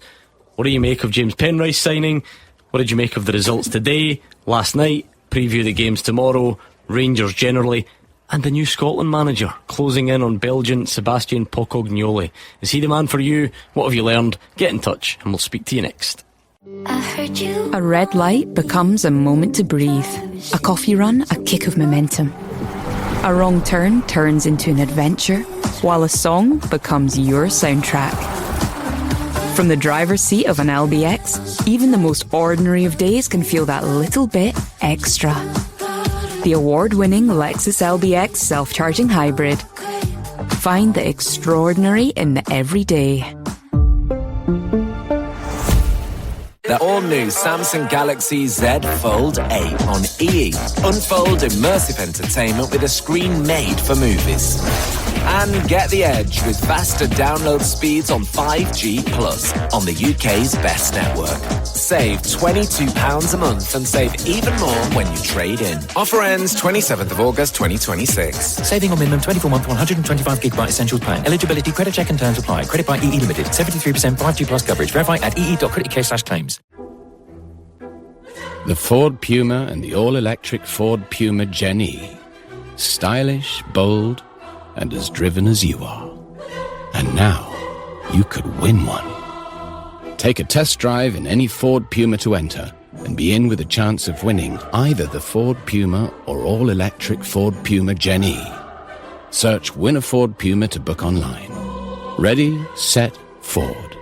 To enter, take a test drive between the 1st of July and the 31st of August. T's and C's apply. 25 plus only. For details, see ford.co.uk. Chase is the digital bank that gives you 2% cash back on fuel. Like for visiting family this weekend? Yep. What about at a public EV charging point? Of course. And with all that cash back, you could turn it into... some gig tickets. Exactly. Enjoy 2% cash back on debit or credit card spending on groceries, restaurants, everyday transport and fuel. Search Chase Bank. 18 plus UK residents. Chase current and saver accounts required. Maximum £20 per month. Eligibility, qualification, exceptions and T's and C's apply. After the action, it's your reaction. 0141 951 1025. Clyde One Super Scoreboard's open line. It's that time on a Saturday evening when we want to hear from you. The phone lines are very much open, so get in touch. There wasn't a lot of action on the field this afternoon, and yet you are spoiled for choice when it comes to talking points. It is all about the League Cup this weekend on the pitch, as we said. Kilmarnock went through last night. Aberdeen emphatically joined them, and so did Ross County. So if you've got any thoughts on those games, absolutely, Saturday evening is for that immediate reaction. But how's this for a set of stories elsewhere? Sebastian Pocognoli, who some people would have said earlier on, but he's got a fairly decent pedigree in Belgian football, and he is set to become the next Scotland manager. And many people maybe would have thought it would be a Scotsman or a more predictable name. He's only 39 years of age, won the league with USG, was most recently at Monaco, and is about to become the next Scotland manager. So get all your thoughts in on him. What did you make of that appointment, Scotland fans? It's not done yet, it's not confirmed, but it looks like a matter of time. So does that surprise you? What have you read into him on 0141 951 1025? Almost deliberately for us to go on the breaking news bang on 5 o'clock when we opened the phone lines. Rangers announced a new signing as well. Hearts fans will remember him, James Penrice. He's been over in Greece and he's joined on a season-long loan with an option to buy for the Ibrox club as well. There's been a lot of criticism, a lot of question marks about the recruitment. What do you make of the acquisition of James Penrice? Rangers fans, again, call us right now. We're only 40 minutes away from kick-off at Tannadice, where Dundee United welcome Celtic. Kieran Tierney's on the bench. Casper Hu and Camilo Duran continue in the starting 11. And the two new boys, Bauer and Hassan, are amongst the subs. We've given you the team news already. We'll go back to Alison McConnell, but again, build up to that game with us if you can. Obviously no Arne Engels, which suggests it is very much imminent, his move to West Ham. All your thoughts on that, please, and anything else at all, same number, 0141 951 1025. That to me is quite a busy day, Roger Hannah. It's a very busy day indeed, and the lead story, obviously, a new Scotland manager, Sebastian Pocognoli, 39 years of age, looks to have agreed terms with the SFA. We believe will be unveiled at Hampden at the start of the week. It is a new era for the Scotland side. Steve Clark was a longest serving Scotland manager, most appearances, if that's the right word for a Scotland manager. 7 years since we've last had a Scotland manager appointed, and from the start of next week it will be Sebastian Pocognoli's Scotland.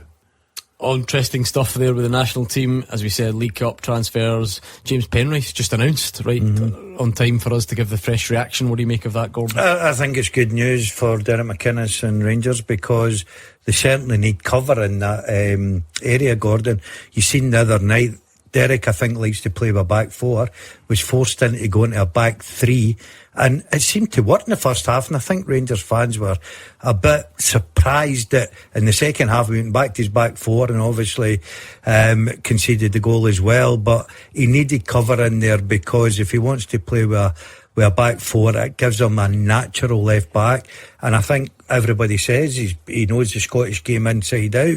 He's a very good player.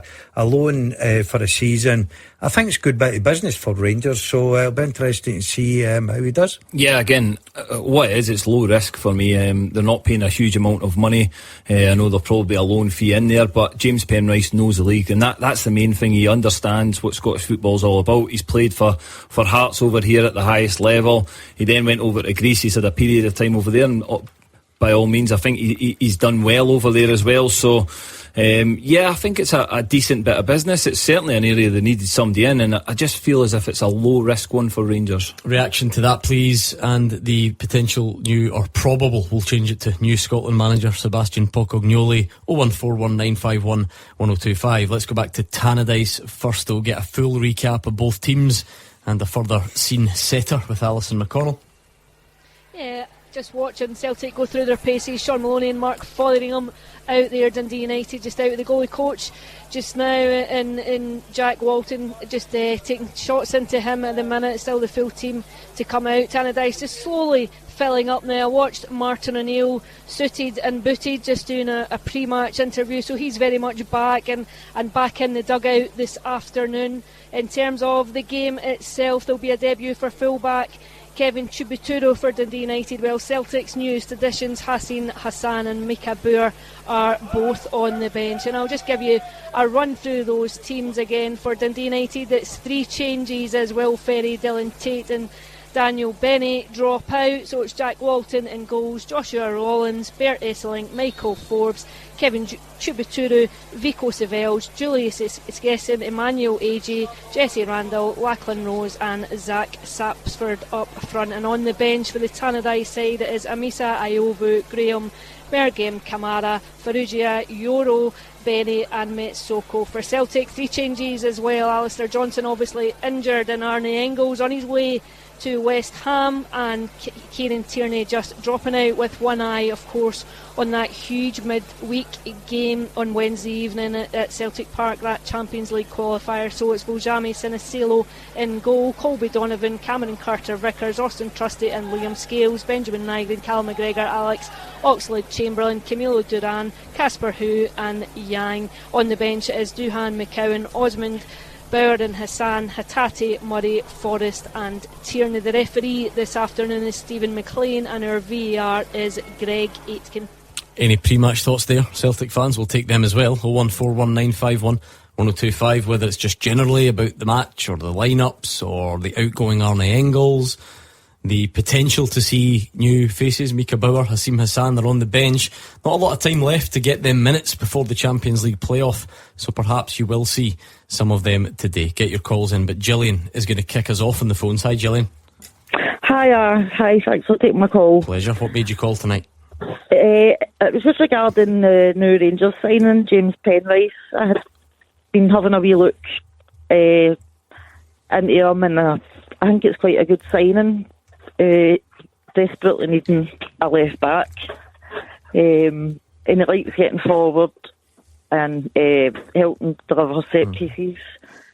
He knows the Scottish football well, and as I believe it's a loan with an option to buy for about 1.3 million. And also I feel like he might be trying to impress Derek McInnes while Romans is injured. Try and fight for that position he sells. So yeah, Gillian covers a lot of good, relevant points there. First and foremost, Rangers needed any left back. Now I'm not saying you just go and sign anyone, but so that there's no debate there about whether they should have prioritised a different position or whatever. They've needed a left back. They have all summer. This seemed to be going back and forward a bit, this one, Roger. There seemed to be AK wanted a permanent deal, Rangers wanted a loan. Rangers seem to have got their way, because as far as I understood this one, over the last 10 days or so, it was on and then it was off and then it was back on, and Jaden Magoma get mentioned. There was CK from Bruges as well. It is James Penrice, and again, that bit about knowing the league doesn't guarantee you anything. A lot of Rangers signings are getting a bit of criticism for that, but we should roughly know what he's all about. Well, yeah, if Derek McInnes wants to play a back four, he's going to need a left back, and he didn't have one against Jagiellonian on Thursday night. Hence he started with a back three. He changed it at half time. He asked Ross McCrory to go in and play a kind of alien role at left back. It didn't work particularly well, so he's got an orthodox left back in the building now in James Penrice. I'm pretty sure he'll go in and make his debut against the cup holders St Mirren tomorrow. He'll be added to the squad for the Conference League game against Jablonec on Thursday night, and he will need to hit the ground running to a greater extent than a lot of the other summer signings have made for Rangers. I like his trajectory, Cammy, even before he got to to Rangers when he was a kid at Partick Thistle. I think a loan spell at East Fife. Livy went permanently to Livy, went Livy to Hearts, was their player of the year, and then get his move to Greece. Again, none of this is designed to say he will be a definite Rangers success, because you never know.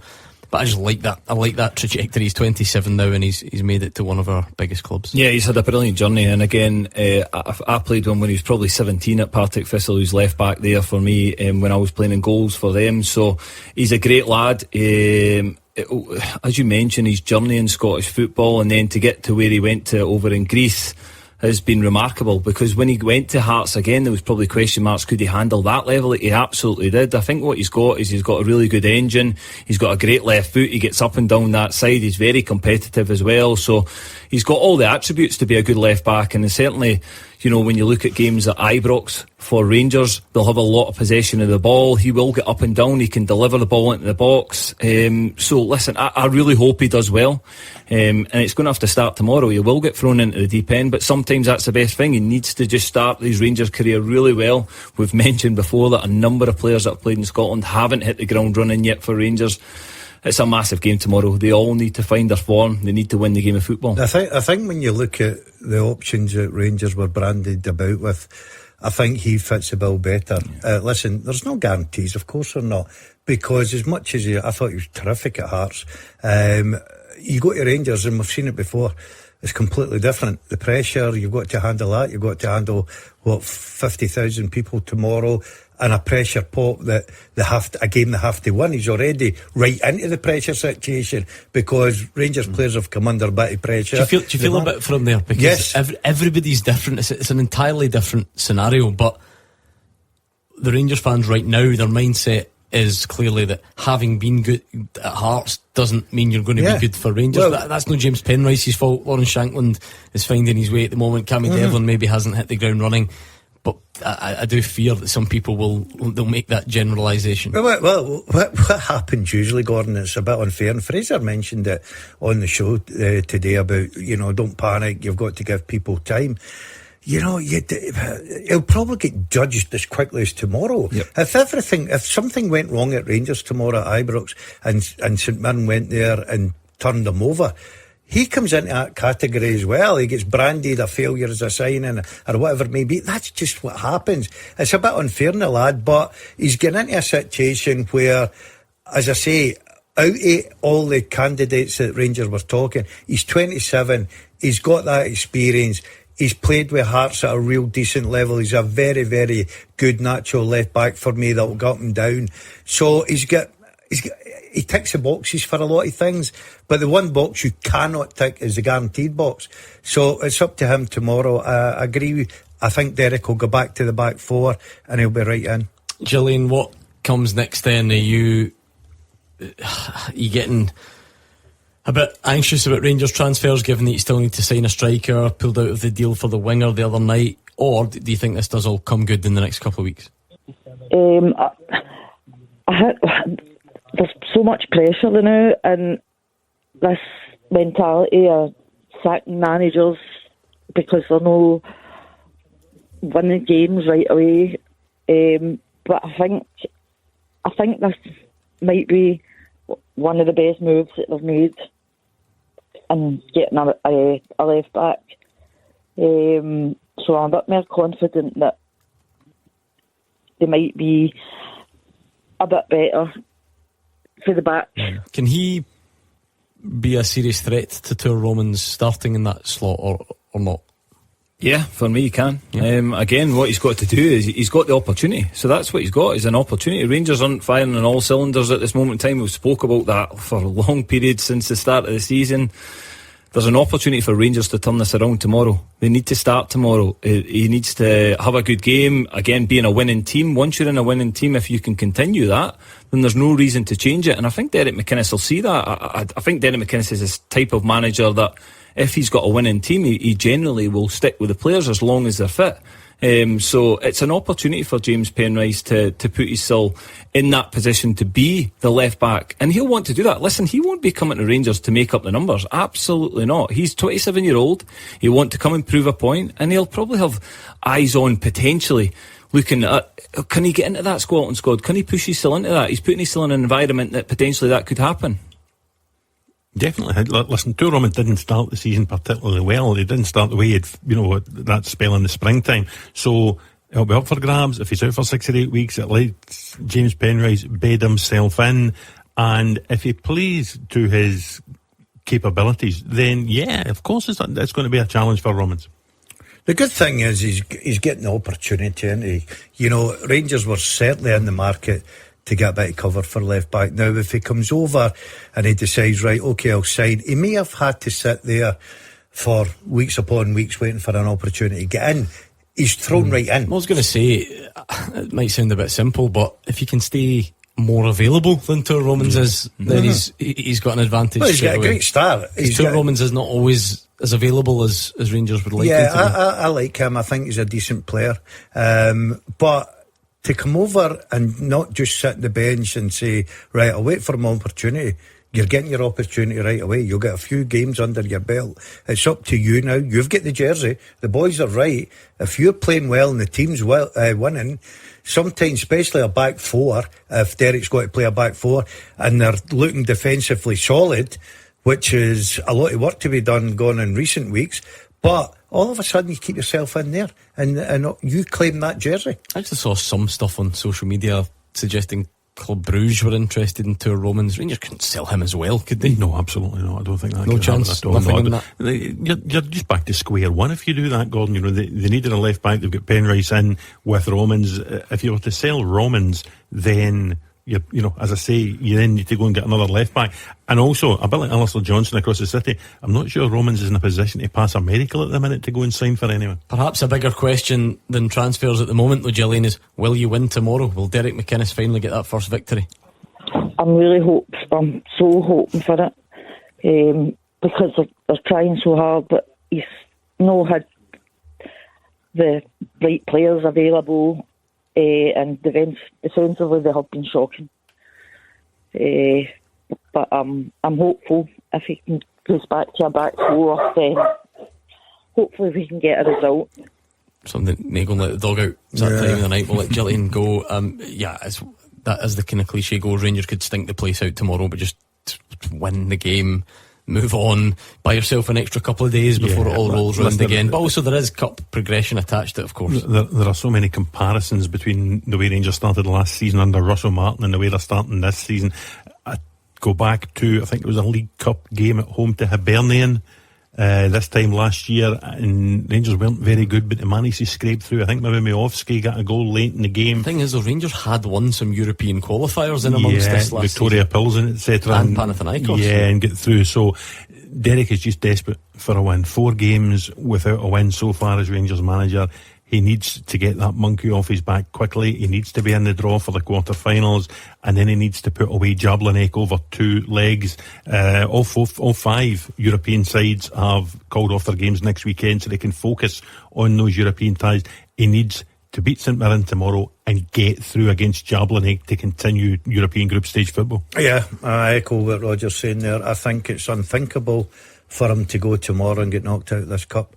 It will be a difficult game because let's not be kidded. St Mirren will go there full of confidence. They've got off to a great start in their league campaign, and they'll look forward to going to Ibrox in front of a big crowd, you'd imagine, a crowd that you could actually play Rangers off against them, because if Rangers don't start well tomorrow and St Mirren are sort of dominating the ball, the Rangers players will certainly hear the noise from the crowd. There's no doubt about that, because Rangers fans are anxious. They're the same. They want success. They want it now. They brought in 9 players. They brought in the manager that most people wanted. So the players and the manager have got to start producing. They can't. It's unthinkable for them to get knocked out of the cup.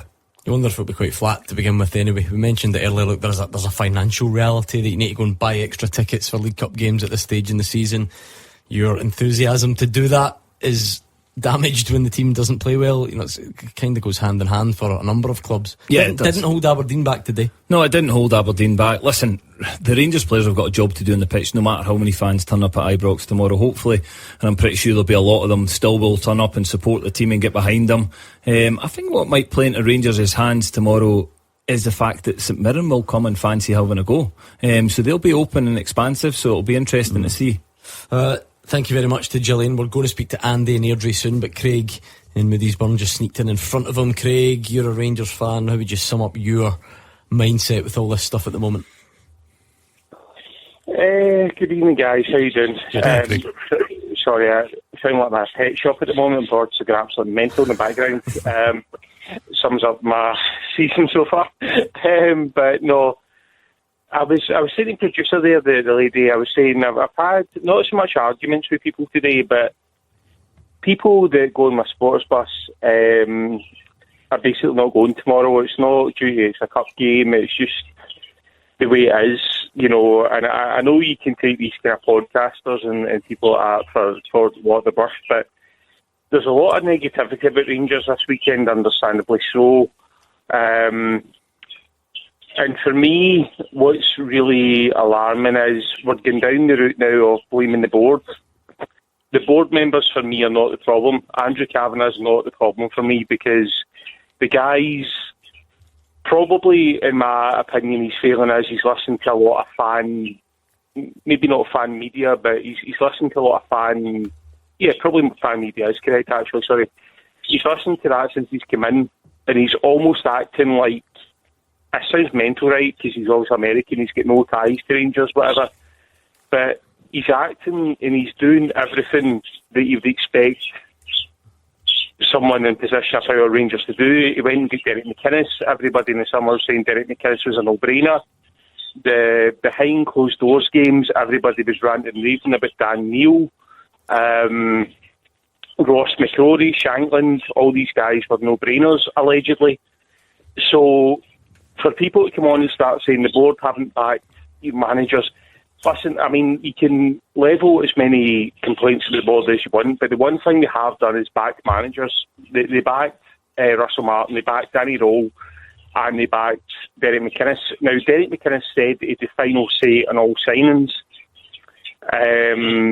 So for me, what I said to the lady just before I come on there is, I'm one of these people, I'm kind of old school. I would say, listen, we'll take a season of pain if it means in the long term it's going to work.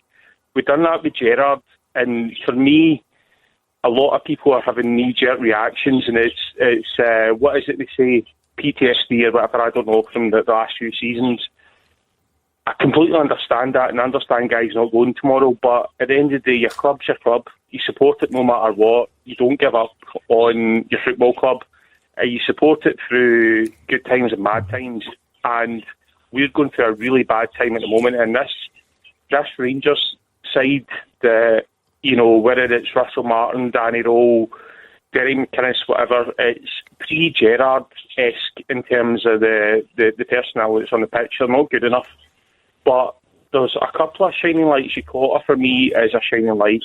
Asgard, if you play him in his correct position and you don't take him off after 45 minutes because you want to change your formation, give the guy the role to do, again, in Rangers teams gone by, you give a creative player a bit of freedom to roam about the place. Listen, I'm not comparing Asgard to anybody I've seen in the past, the Boers, the Loudrops, Gascoigne. He's not on that level, of course he's not, but you give, and sorry, I'm rambling on, but I've got a final point about the leaders as well. Well, let's get back to that. I don't mind when Craig or anyone else is patient. Craig, he's the supporter, he's the one that pays his money. I think, though, for other people who are not managing to get there, they feel that Rangers should be beyond this. Oh, okay, I'll take a season of pain. But why again? Why a season of pain? How much pain? How many rebuilds? How many season write-offs? Some Rangers supporters will say they've had 14 seasons of pain in the last 15 because Celtic have won that number of titles. And it was only in April, end of April, whatever. Like they could have won the league. This is not the difference with the Steven Gerrard. Steven Gerrard inherited a team that had come up from the Championship. This is not the same. This notion that, and Steven Gerrard had a long time to rebuild it. Derek McInnes is 4 games into a rebuild. He may well get it right. We spoke at 2:00 about the pressure Stephen Robinson was under, and one cup victory suddenly turns things around for him. So it's going to be baby steps for Derek McInnes to get away from this dreadful start, and he'll have to begin it tomorrow with a victory against St Mirren. Craig was mentioning that people blaming the board. people are blaming everybody. The board are getting it, the manager's getting it, the players are getting it, the recruitment department's getting it. Everyone has a different target as they're apportioning blame for this poor start to the season. But the only way to find a way out of this is to start winning games of football. The big problem there about blaming the board, right? I disagree with Craig in this. Where I agree is the fact I think the board do back their managers, right? The biggest decision that the board have got to make is to pick the right man for the job. So we're now into the third manager under the leadership. So it'll be interesting to see if Derek McInnes is the right guy to take Because forward. to be fair, I know what Craig means, but that's the unforgiving thing about leadership, Cammy. Everybody might have said Derek McInnes is right. Everybody might have said Lawrence Shankland, Cammy Devlin. That's fine. But if they turn out not to be, it doesn't really matter who said it. The board, Andrew Kavanagh, whoever, have to carry that. It doesn't matter. It doesn't matter if they did what other people would have done. You know, that's when you're in that position of power. It's the end result that matters, and you then take the praise or the blame accordingly. Absolutely. And again, that's what comes with owning a football club, being the decision maker at the top, and these guys are. Listen, they'll be listening to other people, they'll be getting advice off other people about football, because again, these guys aren't football people, they're more business people than football, so they've got to take advice off people who understand football, understand recruitment, understand players, what the club's all about. They've started to learn that. You can then look and break it down. Are they taking the right advice off of the right people? We can discuss all these things, but ultimately it always falls on the owner of the club, because he takes the joy when the success comes to the club, when all the trophies get put in the cabinet. They take the joy of that, but also when it goes wrong, the finger gets pointed at them. I think they've backed the managers. Yes, they've made wrong decisions, they've learnt from it. I think they've been brave with the Russell Martin one. That could have been easily allowed to continue for a period of time, but they made big decisions to move him on. Danny Rowe one probably didn't work out how they wanted it to be, but again, he left the club. Derek McInnes is early on. We can't judge too much, but what I would say is they still need to win games of football, because they don't want the league going away from them. They do not want to be out of the League Cup. They're already out of the Europa League, so they've got a big week ahead of them. A final point, if you can make it brief, Craig. Yeah, of course. Just on last night, I was looking up at the callers, and I agree with what the panel said last night. It's the captain's armband's not the same as it was when you guys were playing. You know, for me, Barry Ferguson and Neil Lennon are probably the last captains of Rangers and Celtic, if that makes sense. So I don't buy into this thing that Lawrence Shankland's the Rangers captain because Dan Neil, but yeah, for me, leadership isn't about who wears the armband. It's what you do on the pitch to motivate your players, not who wears the armband. What sort of animal was that in the background? What's that, sorry? What have you got in the background? Animal, wee birds. Because I thought you said dogs earlier on. I'm going, that's not a bark. That's definitely that was Gillian had the dog. Right, yeah, I could hear a whistle. I told you, you're going to Edinburgh Zoo during the week. You're getting well prepped for it. Thank you to Craig. Blackfish. On the line 01419511025 is the number. Andy's been hanging on for ages. Andy, my apologies. Take it away. Hi, how you doing, guys? Just a quick point on Arnie Engels. I know he came with high expectations, and you know, I don't really think he fulfilled the expectations. Don't get me wrong, he had moments of brilliance and real quality. I just think Celtic have done a great bit of business, you know, selling for the price tag, considering what we brought him in for, and a bit of business we've done in the transfer window, bringing guys in. I just honestly don't see it being that much of a big deal or a big problem for Celtic at the moment. You know, you can never predict the future, but I just think it's a great bit of business again by Celtic. And don't get me wrong, Arnie Engels has moments of brilliance. You know, we can all see that. But I don't think it's upsetting Celtic too much, to be honest, guys. You think Celtic have done well to get that fee for him? I do, yeah, I do, because I think his first season he wasn't great. Last season he was a bit better, and again he had these wee moments of brilliance, but to get that fee for him, I thought you probably would have got more for Maeda than you would have Arnie Engels at one point. But no, I just think it's not, I don't feel like he's going to be too much of an issue, you know, only time will tell. Also, you've still not seen the boy Bauer who's just come in, so again, he might be a ready, fit, straight replacement. You've got Oxlade-Chamberlain in there as well, so yeah, I don't think it's too much of a worry. I know some Celtic fans, are like, we shouldn't have sold him, but my opinion, I don't think he lived up to the expectations of the price tag. Just fair enough. I'm not trying to convince Andy he's wrong. I just mean more about right now, because Martin O'Neill, I think, said that Mika Bauer's not the replacement. If you like, he said they need a more box-to-box one to replace Arne Engels. Mika Bauer physically smaller and more of a technician, I think, than Engels. Oxlade-Chamberlain might well be there, but he's suspended for the European games and never really started, a lot of matches for Celtic. So just wonder if it leaves him a little bit short just now. So I take Andy's point. Andy doesn't rate him, that's fine. He thinks 22 million is fine. But just kind of right now, the next couple of weeks. Well, if you're playing 4-3-3, Callum McGregor will play, Benjamin Nygren will play. The options now are whether Mika Bauer is ready to go straight in, whether Luke McCowan could start against Lascaux, or whether Rio Hatate returns from Siberia and plays on the bench this afternoon, as is McCowan. So, you just wonder if one of them might get half an hour at the end of this cup tie against Dundee United, just to prepare themselves for going in and taking Oxlade-Chamberlain's place against the Austrians on Wednesday night. The alternative, as we said earlier in the show, Gordon, is that they push on with somebody like Janitas from Torino, who is seen as a sort of identikit replacement for Arne Engels. Is that something that we've taken into account today, Alison McConnell, if we go back to Tannadice? It's all about getting through in the cup on one hand, but Celtic could really be doing with, I don't know, whether it's getting themselves into a comfortable position in the game or trusting those guys. They really could be doing with Mika Bauer and Tassim Hassan getting some minutes, and soon. Yeah, absolutely. I think they could, obviously, when you know what's at stake and what's on the horizon.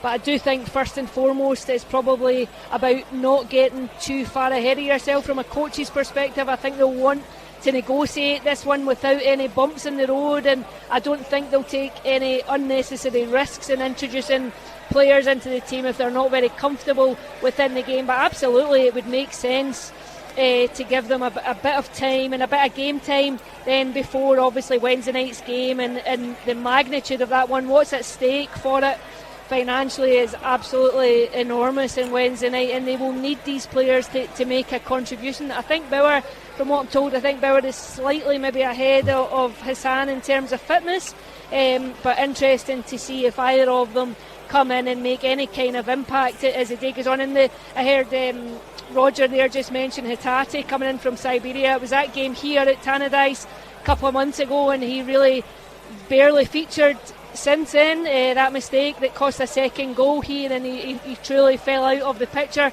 You just wonder if Celtic might say, well, if we need you to get through the next couple of weeks and make a contribution, it's in everyone's best interest to go and do so.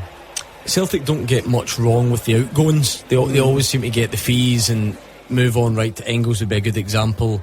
I'm not saying every single one, but you do wonder how it's got to this with Rio Hatate. And by the way, he might need to take some blame and whatever. I'm not necessarily saying it's Celtic's fault, but can you imagine saying that, 2 years ago or when he was in his pomp, that it would all just peter out like this for him? I know, I can't understand it. I'm listening to Alison talking about that Tannadice. I'm sure he ended up at right back that day, did he not?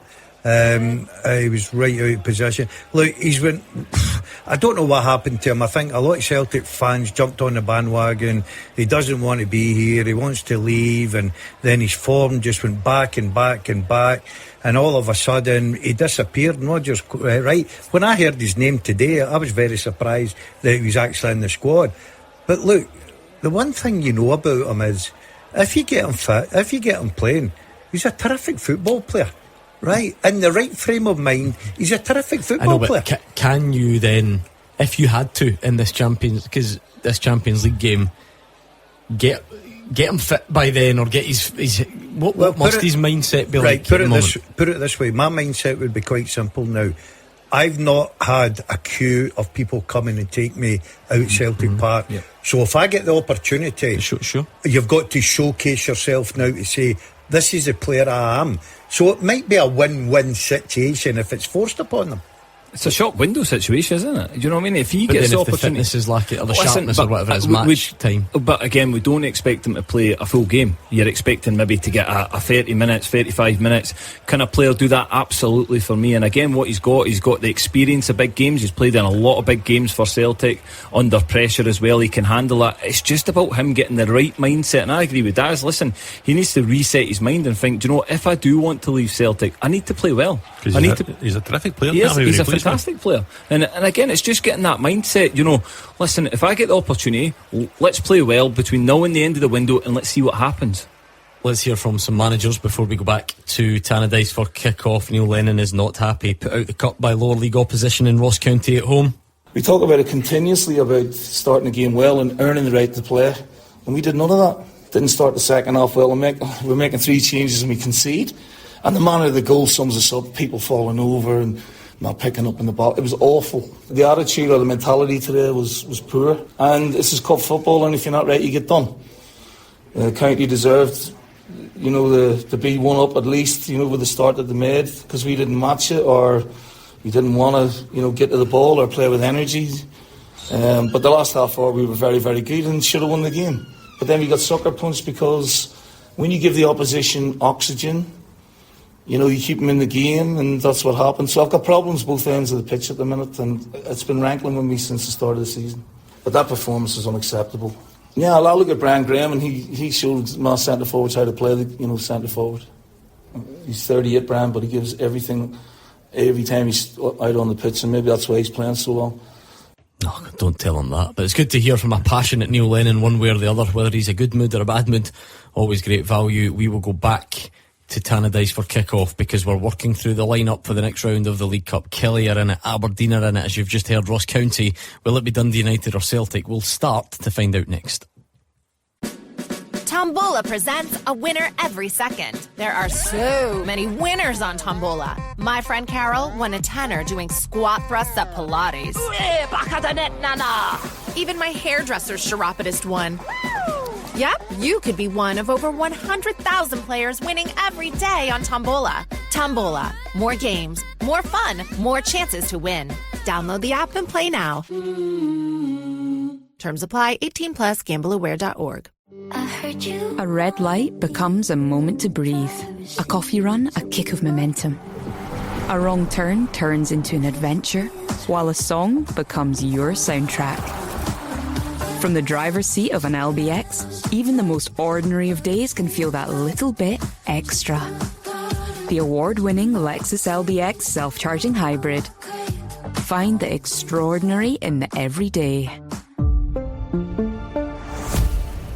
You'll never forget seeing your kids on the slopes for the very first time. I'm doing it! Look, I'm doing it!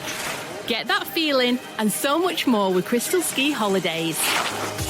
With free child places and Crystal Childcare available, make magical memories together this winter. Choose from over 150 resorts and get everything sorted in one easy package. Find out more at crystalski.co.uk. APTA and Atoll protected. Chase is the digital bank that gives you 2% cash back on your groceries. Like on a weekend treat? Yep. How about a new TV? Is it from a supermarket? It is. Then of course. And with all that cash back, you could turn it into... tickets for a show? You bet. Enjoy 2% cash back on debit or credit card spending on groceries, restaurants, everyday transport and fuel. Search Chase Bank. 18+ UK residents. Chase current and saver accounts required. Maximum £20 per month. Eligibility, qualification, exceptions and T's and C's apply. It's Clyde One Super Scoreboard's open line 0141 951 1025. Teams are out at Tannadice. Let's just get a final trip there, get a final run through of both starting 11s, and we'll get up to kick off with Alison McConnell.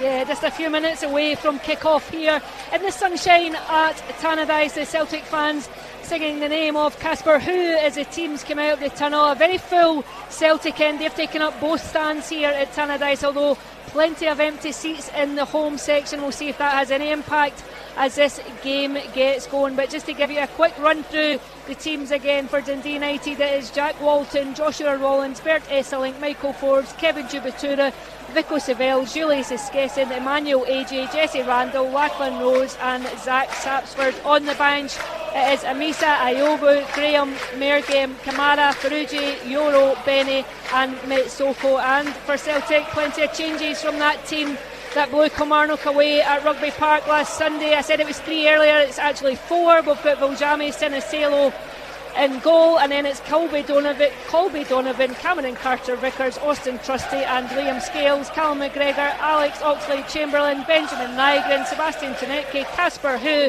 and Camilo Duran. And on the bench, Duhan, McCowan, Osmond, Bauer, Hassan, Hatati, Murray, Forrest and Tierney. The referee today is Stephen McLean and our VAR is Greg Aitken. Go on, you three. Is Celtic going to come through this? Yeah, definitely. I think so. And they might come through, I think, with a goal or two to spare. United, I think, will miss Will Ferry and Dylan Tate, who aren't on that side today, two of the more influential players. And off the back of that performance Celtic put in at Rugby Park on Sunday, I would fully expect them to get through to the quarterfinals. Yeah, totally agree. I think they'll start fast. I think they'll take the game to Dundee United. They'll want to get that early goal to settle themselves down. And listen, they'll want to put this game to bed as quickly as possible. They're in good form. They've got players that can score goals on the pitch. So, yeah, I think they'll get through this tie. Probably a full house. I think Dundee United at home look, I know they took a 4-0 beating at Tynecastle, but apparently they still played well in spells of the game. I liked the way they went about their business in the opening game against Rangers up at Tannadice. But I just think Celtic, after that victory at Rugby Park, the sharpness, the guys up top, too dangerous for me. I think the Celtic will win it, but I don't think it will be comfortable. I think they'll have to work hard for it. Just out of curiosity, Will Ferry, Roger, he's been subject to a lot of speculation, even Celtic linked with him. Jim Goodwin's been on TV tonight saying he hopes that they give him a new contract and he stays. He's saying it's not transfer related, the absence tonight, but you never know at this time of year. Listen, there'll be plenty of suspicions on Tayside about what the future holds for Will Ferry. There was interest from Anderlecht most recently, I think. He's been a good player for Dundee United. They will get a decent fee for him, but I think his future lies elsewhere, Gordon. Okay, we're up and running. All the guys have got Celtic to come through this one, but Dundee United did show on the opening night against Rangers, and I know Rangers have been criticised for their part in it, but they're certainly capable at Tannadice. Yeah, they're absolutely capable. I just think Celtic have found the rhythm straight away. But again, what Dundee United need to do is start the game well. They need to make sure they don't concede, because I think if Celtic manage to get that early goal, just settle them down, and they'll look to kill the game off. They'll look to get 2 and 3 goals. They've got guys on the pitch for me now that score goals for them. So they're a real threat at the top end of the pitch. Listen, I think the first 20 minutes are really important for Dundee United. Just purely because I saw him on the ball there. It's going to a big couple of weeks for Colby Donovan. He's going to have to fill Alistair Johnson's boots anyway, but particularly in these Champions League. Yeah, when they come on the scene at first, I like the look of him. I think he's got a lot of positives in his locker to go and be a real, very good player. The one thing I've noticed about him, and I noticed at Kamara, I've noticed it there as well, maybe it's just the way they play, he tends to go backwards more times than he goes forward. You look at Alistair Johnston, that's the difference in class. The one thing he looks at is attacking all the time.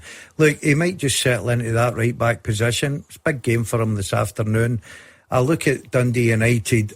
They've got to get everything correct. If they're going to press from the front, they've got to get it correct. If they're going to play from the back out, they've got to get it correct, because if they don't, and they give the ball cheaply away like Kilmarnock did to Celtic, they'll get the same outcome. Celtic will punish them. Just purely because I saw him on the ball, and it reminded me, when are Celtic going to sign a new goalie? Roger Hanna. Not even, I don't know if he takes Sinisalo's place, but they don't have one that, Kasper Schmeichel retired back in March or something. They might sign one very soon, because I believe they're in for the Hungarian international Toth, who plays at Blackburn Rovers. He was involved last night against Wolves. I think Tony Mowbray said after the game that he is aware of the interest from Celtic. I think the lad's valued at about £3.5 million.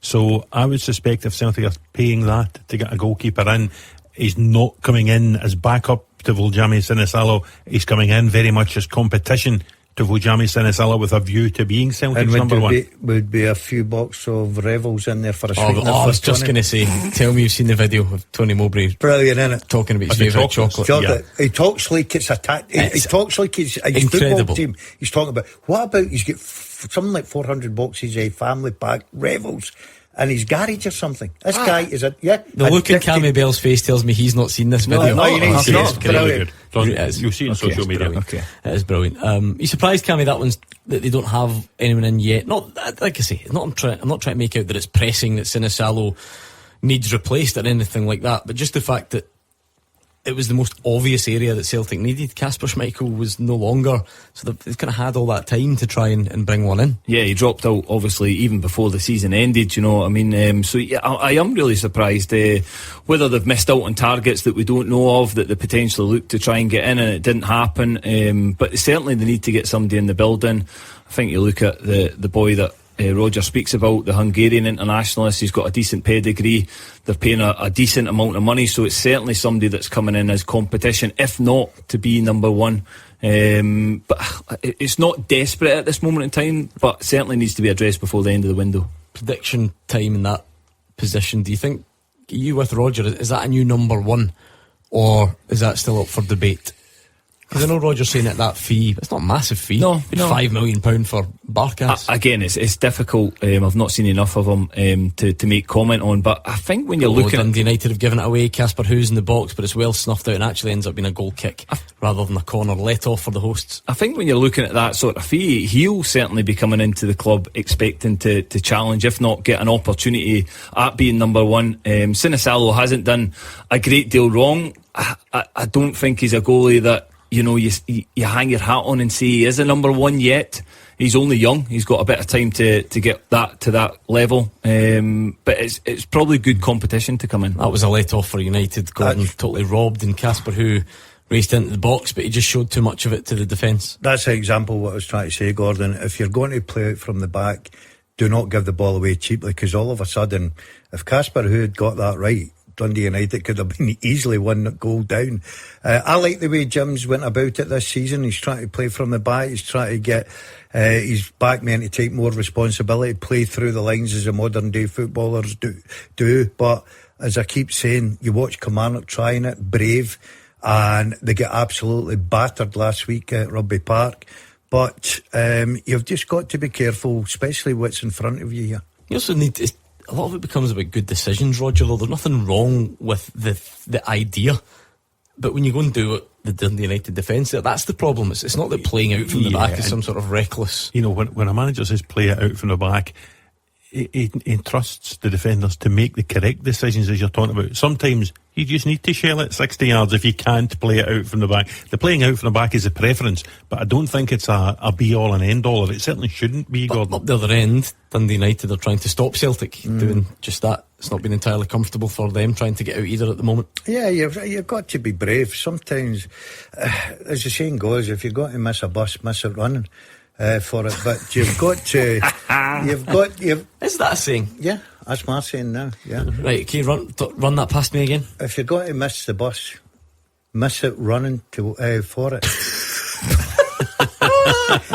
That might be the worst saying I've ever heard in my life. Do you not get that saying? There's two things. I am struggling to figure out what it means, but also you then said it with so little conviction, and it just kind of tailed off. And if you're going to miss the bus, miss it running for it. Aim high. Yeah, be brave. Go on, right. Go for it. If you're going to miss it, if it's going to get away for you, at least you've given everything. So you're not walking like the sort of shoot for the moon, and if you miss, you'll land among the stars. The Motherwell version is if you miss the bus. If you're going to miss the bus, at least miss it running for it. That's what my statement is. Roger, you're the wordsmith in here. Are you having that? There you are. We've been here for 4 hours, and we finally get the highlight of it at 5:53 p.m. Do you grasp it? I absolutely grasp it, yes. It's called giving it everything you've got. If you're going to fail, at least fail in that way. Are you getting motivational phrases from AI? No, I'm not. No, I just I brought that one upon myself there.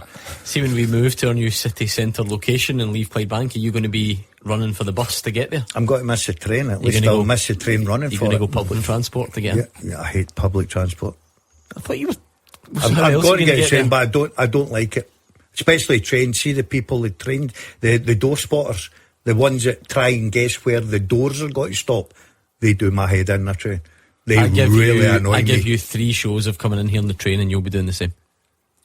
What, knowing where the doors are going to stop? I already do. I've been into town a couple of times. Right, 8 minutes gone. Dundee United 0, Celtic 0 before we vacate. Have we learned anything in the opening exchanges? No, not really so far. Celtic had a brief glimpse of goal. Dundee United passing the ball to Casper Hu. It was blocked away. United will want to settle into this game. They got a good league point against Rangers at Tannadice in the opening night of the season. They would like to push Celtic all the way in this cup competition. Yeah. Again, you can see both teams try to play out from the back. Certainly when Dundee United are going forward, they're pressing really, really high and aggressive. If Celtic break that press, that's the problem. That's when they can really get hurt, Dundee United, if Celtic manage to break that press and get forward. So, yeah, it's going to be an intriguing tie. Early evidence for me, if Dundee United keep playing that way, and I hope they do, because that's the way Jim wants to do, I think Celtic will punish them here tonight with it, because they look like there's a mistake already in them. Well, whatever happens tonight, what a fixture card it is going to be tomorrow, Roger Hannah. All the European representatives. I mean, the jeopardy on the line at Ibrox is incredible. Way more than just cup progression.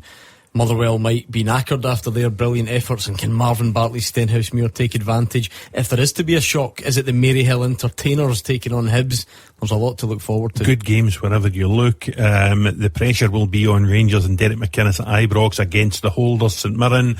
Marvin Bartley will be dreaming of upsetting Alfred Johansson and inflicting a first defeat on him as Motherwell manager.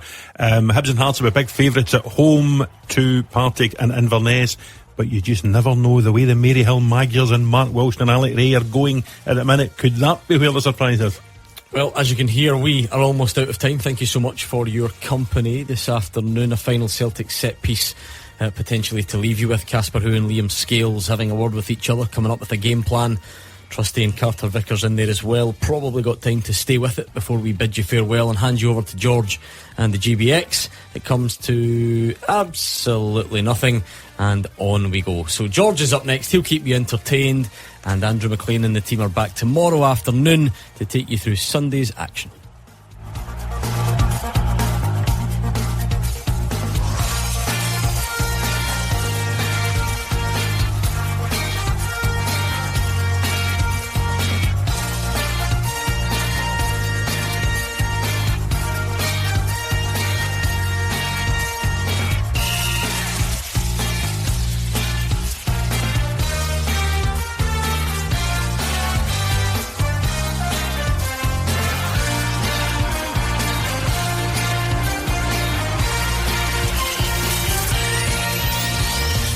Chase is the digital bank that gives you 2% cash back on your groceries. Like on my meal prep for the week? Yep. What about some new clothes? Are they from a supermarket? They are. Then of course. And with all that cash back, you could turn it into... some new pillows. That's right. Enjoy 2% cash back on debit or credit card spending on groceries, restaurants, everyday transport and fuel. Search Chase Bank. 18 plus UK residents. Chase current and saver accounts required. Maximum £20 per month. Eligibility, qualification, exceptions and T's and C's apply.